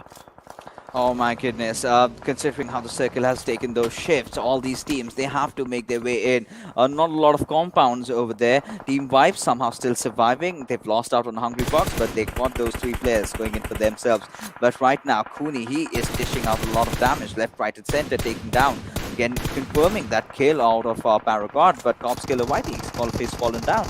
towards Kole. Of course, it's complete mayhem as we see so many squads right beside each other, but Team Vibes really holding each other off and trying to just fend off the push of Team Ekta. And now Knight is making that move. This is where the remainder two players of Team Ekta could have done something, but they are also prioritizing the rotation inside the circle. But DreamHackers, they're just waiting for them. The moment they spot them, they might just take them down. But Team Hype's Gurkha, well, he is in for a vengeance. He is taking down the players of Team Elementrix one after the other as PM Crew, they are also firing on all cylinders. And with that, Ekta Esports being eliminated. Indeed, Ekta Esports, big name getting eliminated. Also, Team Scott following it up, and Extreme also, Elementrix also getting eliminated as well. An unfortunate turn of events falling up for them. My guesses are certainly not really going in on the right side this time, though. As we take a look at Haniel trying to spot anyone in the backlines for his team, just watching the back, doing a really good team job. As we take a look, does spot member of Hype, but not certainly going to be firing any of the shots because he does know they are all inside cover as well. But now it's going to be interesting to see how GRHV are going to be turning the things out in their favor as well. As we are taking a look, the rotations are coming inside the circle as well. There are so many teams alive in a small circle. 24 people alive as I'm talking. PN season has been taken down in the process as well. 8 teams and 24 people. All of a absolute claustrophobic situations going on. Even Carnage being one of the big teams going in as well. And as we take a look, beautiful spray coming in from Kurkure, going to be taken down. One of the member of GRHV, certainly a massive disappointment coming in from GRHV, especially losing any of the crucial players like this in this late game stages is going to be costing you that chicken dinner. Yeah, absolutely, 100% agree with you. But look at Team PWP. They've got 3 kills, all their players alive. They're doing so well. And GRHV, having all their players secured, getting those 5 kills. This team has been the best team so far for me, at least. The way they have, brought themselves back into the regional finals. And, it's been quite a journey for them. And right now, C1 Crazy getting that knock onto its gunner.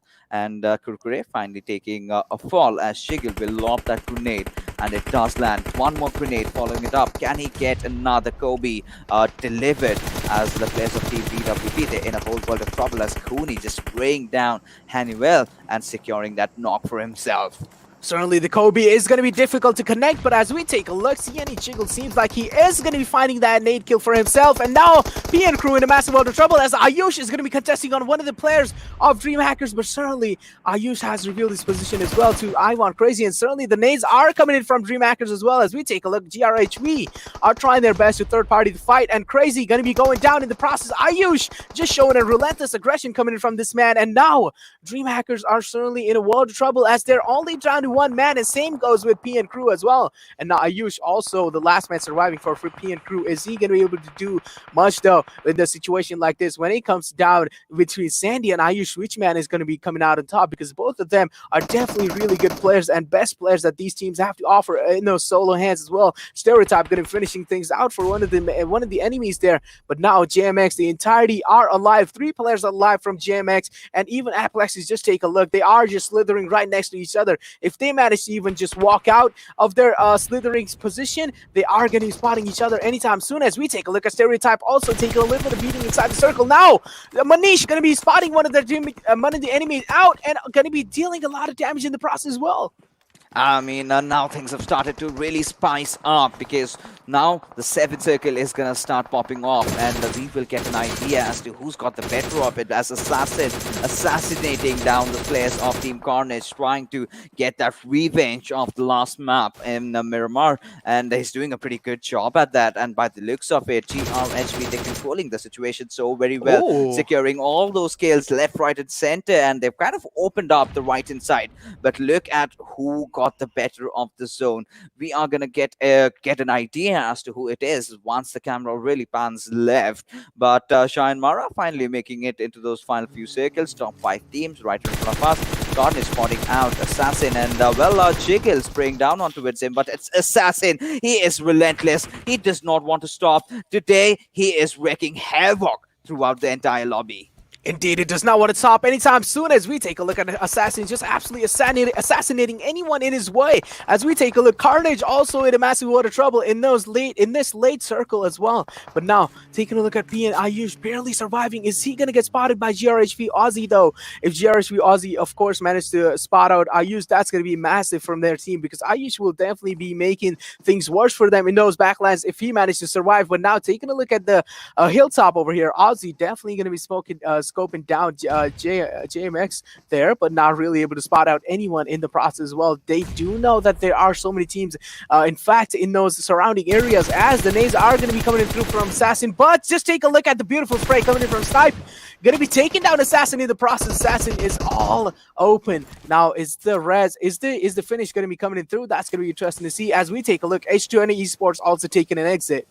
Yeah, I mean, GRHV, they are doing so very well. But Assassin, after such a, such a marvelous performance, he goes down. But still, the trouble for Carnage is not over yet as they are eyeing out another back-to-back chicken for themselves because GRHV, they've managed to secure 10 kills for themselves over here. JyanMaara kind of playing it safe, but Ayush from PNQ, that's where he's got to stop. And Bang will secure that final kill. And now we are down to our last final 3 teams. Anyone can get the chicken over here. Indeed, anyone can get the chicken. Now it's the trifecta of death, as we like to call it. GRHV, Carnage, and even JMX, of course, having that man advantage going in for them. But are they certainly going to be able to win the chicken dinner, though? This is going to be interesting to see. Just take a look at Snipe, looting the entirety of that body off in those late game situation as well. But now, the man advantage is going to be equal over here between JMX and even GRHV. Which team is going to be coming out on top? I really feel like Carnage over here is going to be waiting it out till the end circle, and then when these teams are going to be breaking the hell loose onto each other, Carnage is just going to be backstabbing them. Yeah, but now, well, it's kind of a waiting going on. The Mexican standoff, as we love to call it. JyanMaara still having that high ground advantage, but Carnage, they have the momentum, and so do the players of GRHV, and they have been getting those top 3 spots in Sanhok, even in Miramar. They want to end up having a chicken dinner. They want to have the final laugh, and either ways, GRHV have been playing so very well. That's such a huge rise in terms of the numbers that they have garnered for themselves. But JyanMaara, beautiful rotation coming out. There you go. Extreme opening things up onto its Snipe as Manish is the last surviving member.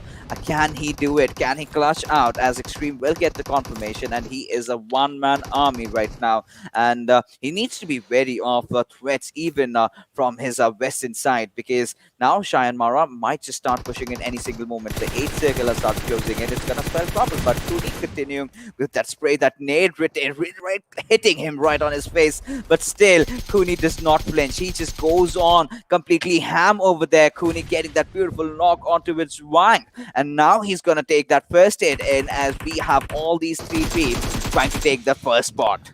Indeed, Havoc certainly causing an absolute havoc in those late circle as we take a look at Manish also taking a certain amount of damage in those late game situation as we take a look at Havoc. Going to be stepping up, going to be trying to take down Manish, but certainly not going to be able to do that. And GRHV are going to be managing to secure that chicken dinner for themselves. Finally, their hard work has paid off. The fruits of their labor have finally been reaped over here because they have been trying back and forth from the map, from the first game itself. And they were showing, those signs that, yes, we want it. And finally, what a way to get it. 14 kills, get themselves elevated all the way up top to the 2nd spot in the overall standings. And this is what consistency does for you. And it was just not that one-man show. It was an entire teamwork clearly being out on display over there. Every single player kind of contributing in all those skills and doing whatever is needed to get that chicken dinner. Of course, Havoc coming out as the MVP over there. Of course, Havoc showing that he was the one to spread an absolute havoc in those late circles. As we take a look, with 5 kills and 713 damage going in his process, and now assist only 2, but 3 healing done. But GRHV definitely one of the teams that I didn't expect to actually come out on top. But yeah, they were able to secure those top 3 position all the time at least today. They were actually able to come out on top in those late circles as well. But this time, they just managed to secure that chicken dinner and just steal it away from Carnage. Yeah, I mean, 100% agree with you because, I mean, to be honest, I think, JyanMaara had a better chance at getting the chicken because Carnage were pretty much surrounded from both these sides. After Snipe just went out, they can't do much over there. It was Manisha. He's still fine though. He did get that one frag, but that was it. But taking a look at the top players, we've got Havoc, we've got Kuni, we've got Assassin, GRHV everywhere. But Extreme, he's one of those players. We did see him in those kill leaderboards where he was getting his name in. And today also nothing really out of the world. But yes, he's been consistent. He's been getting the job for his team. And now Ruthless Aggressive Warriors, they've lost the second spot that they were holding on to. Indeed, they did lose the spot, but now over JMX also stepping their gameplay up a notch this time, though, this match. And taking a look at extreme damage dealt, it's going to be 867. Beautiful amount of numbers coming in from Extreme there. We do know Extreme does pack a lot of punch in him, but all he needs to do is just unleash it onto the enemy teams. Yeah, I mean, I think it takes me back to that Erangel game when he was just playing from Suez, taking down players after players. So this brings us to the match rankings, however, where we see the players of GRHIGHVOLTAGE, that 14 kills, chicken dinner, earning them 29 points and securing them the second spot in the overall standings. That's pretty huge. But Carnage Esports, they're gonna further rocket up in the overall standings that we have. But JyanMaara, pretty good performance from these lads. P and crew, of course, they've been doing so very good. But as we move along further, Ruthless Aggressive Warriors, today was completely a disastrous day for them. Not really, getting a lot out of things. But team vibes, this was another big shock. I really felt that they could have, gotten a chicken dinner in this game because considering how they've been playing, how they did in fact play in Miramar, they were looking strong. They even started things off at a good note, but losing out on Hungry Box and a few, moments like this. But right now, as we take a look at the OPPO moments in front of our screens, we've got all these beautiful visuals of how this game really panned out. Indeed, we do have those visuals, but now taking a look at over here, the situation was over here. Yeah, exactly. This is when I was actually on my toes. I didn't really want Susan to make any kind of mistakes and step out of his cover, and he did that, unfortunately. And yeah, even over here, this is how GRHP just started melting down squads after squads after squads. And Assassin, of course, getting caught off guard over here by one of the Carnage members. Of course, it's going to be one of the best to offer. It's going to be Snipe YT. But now, this is where the trifecta of death actually started, and this is how things started going downhill for JMX as well in the process. But now, one thing I really want to pan out, how JMX started making those mistakes and how they got completely contested from the entirety of GRHV. JMX had no clue where GRHV was, while at the same time, JMX was just completely, exposing their body, and they were still trying to spot where the entirety of the GRHV team was. And while they were doing that, GRHV just completely capitalized on their position and took them down. But now, taking a look at the damage graph over here. I mean, if you take a look at the damage graph, of course, GRHV, no doubts over there, 14 kills and a massive 2500 damage. But I think I have a different story to what really happened in that final fight. JyanMaara did have too much on their plate, to be honest. They were trying to take 2 different fights at the same time, and hell just broke loose for them because they were focusing on the last player of Carnage. And from the left-hand side, we did see the players of GRHV just popping off. But considering the high ground, the advantage that they had, they could have done a lot better, but it's still okay considering they've taken a dip over here. But that second spot might just ensure them that tomorrow is a brighter day.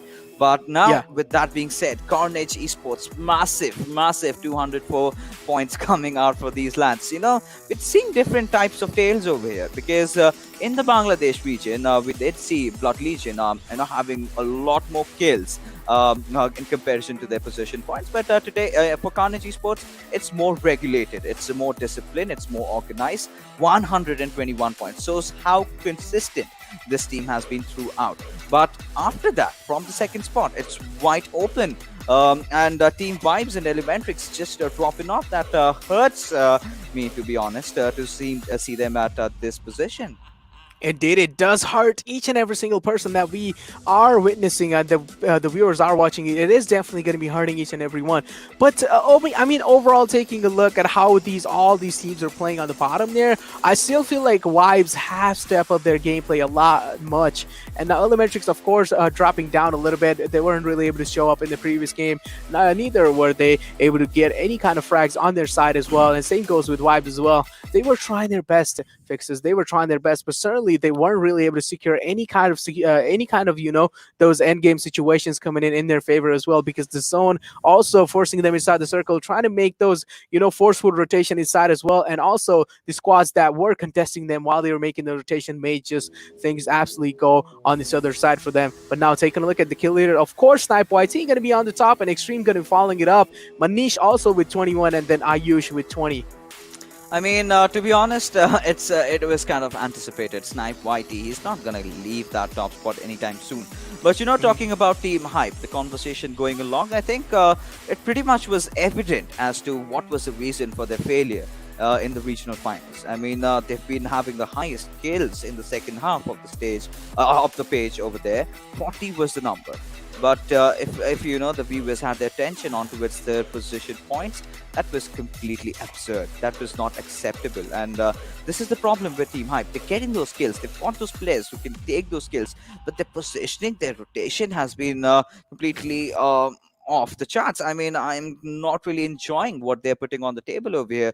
And I think what they should do is right now go back to the drawing board, figure out a good route. Try to avoid those fights early on, try to take a good position, play a game like Carnage does. Try to make an approach as such, because this is a team that we've got huge hopes from. And being second last from down bottom, that's not acceptable for Team Hype. And H2o, I mean, despite the fact that they're bottom last, they're still wiping out squads here and there. They're kind of right now out of contention over here, with a lot of teams crossing that 100 mark.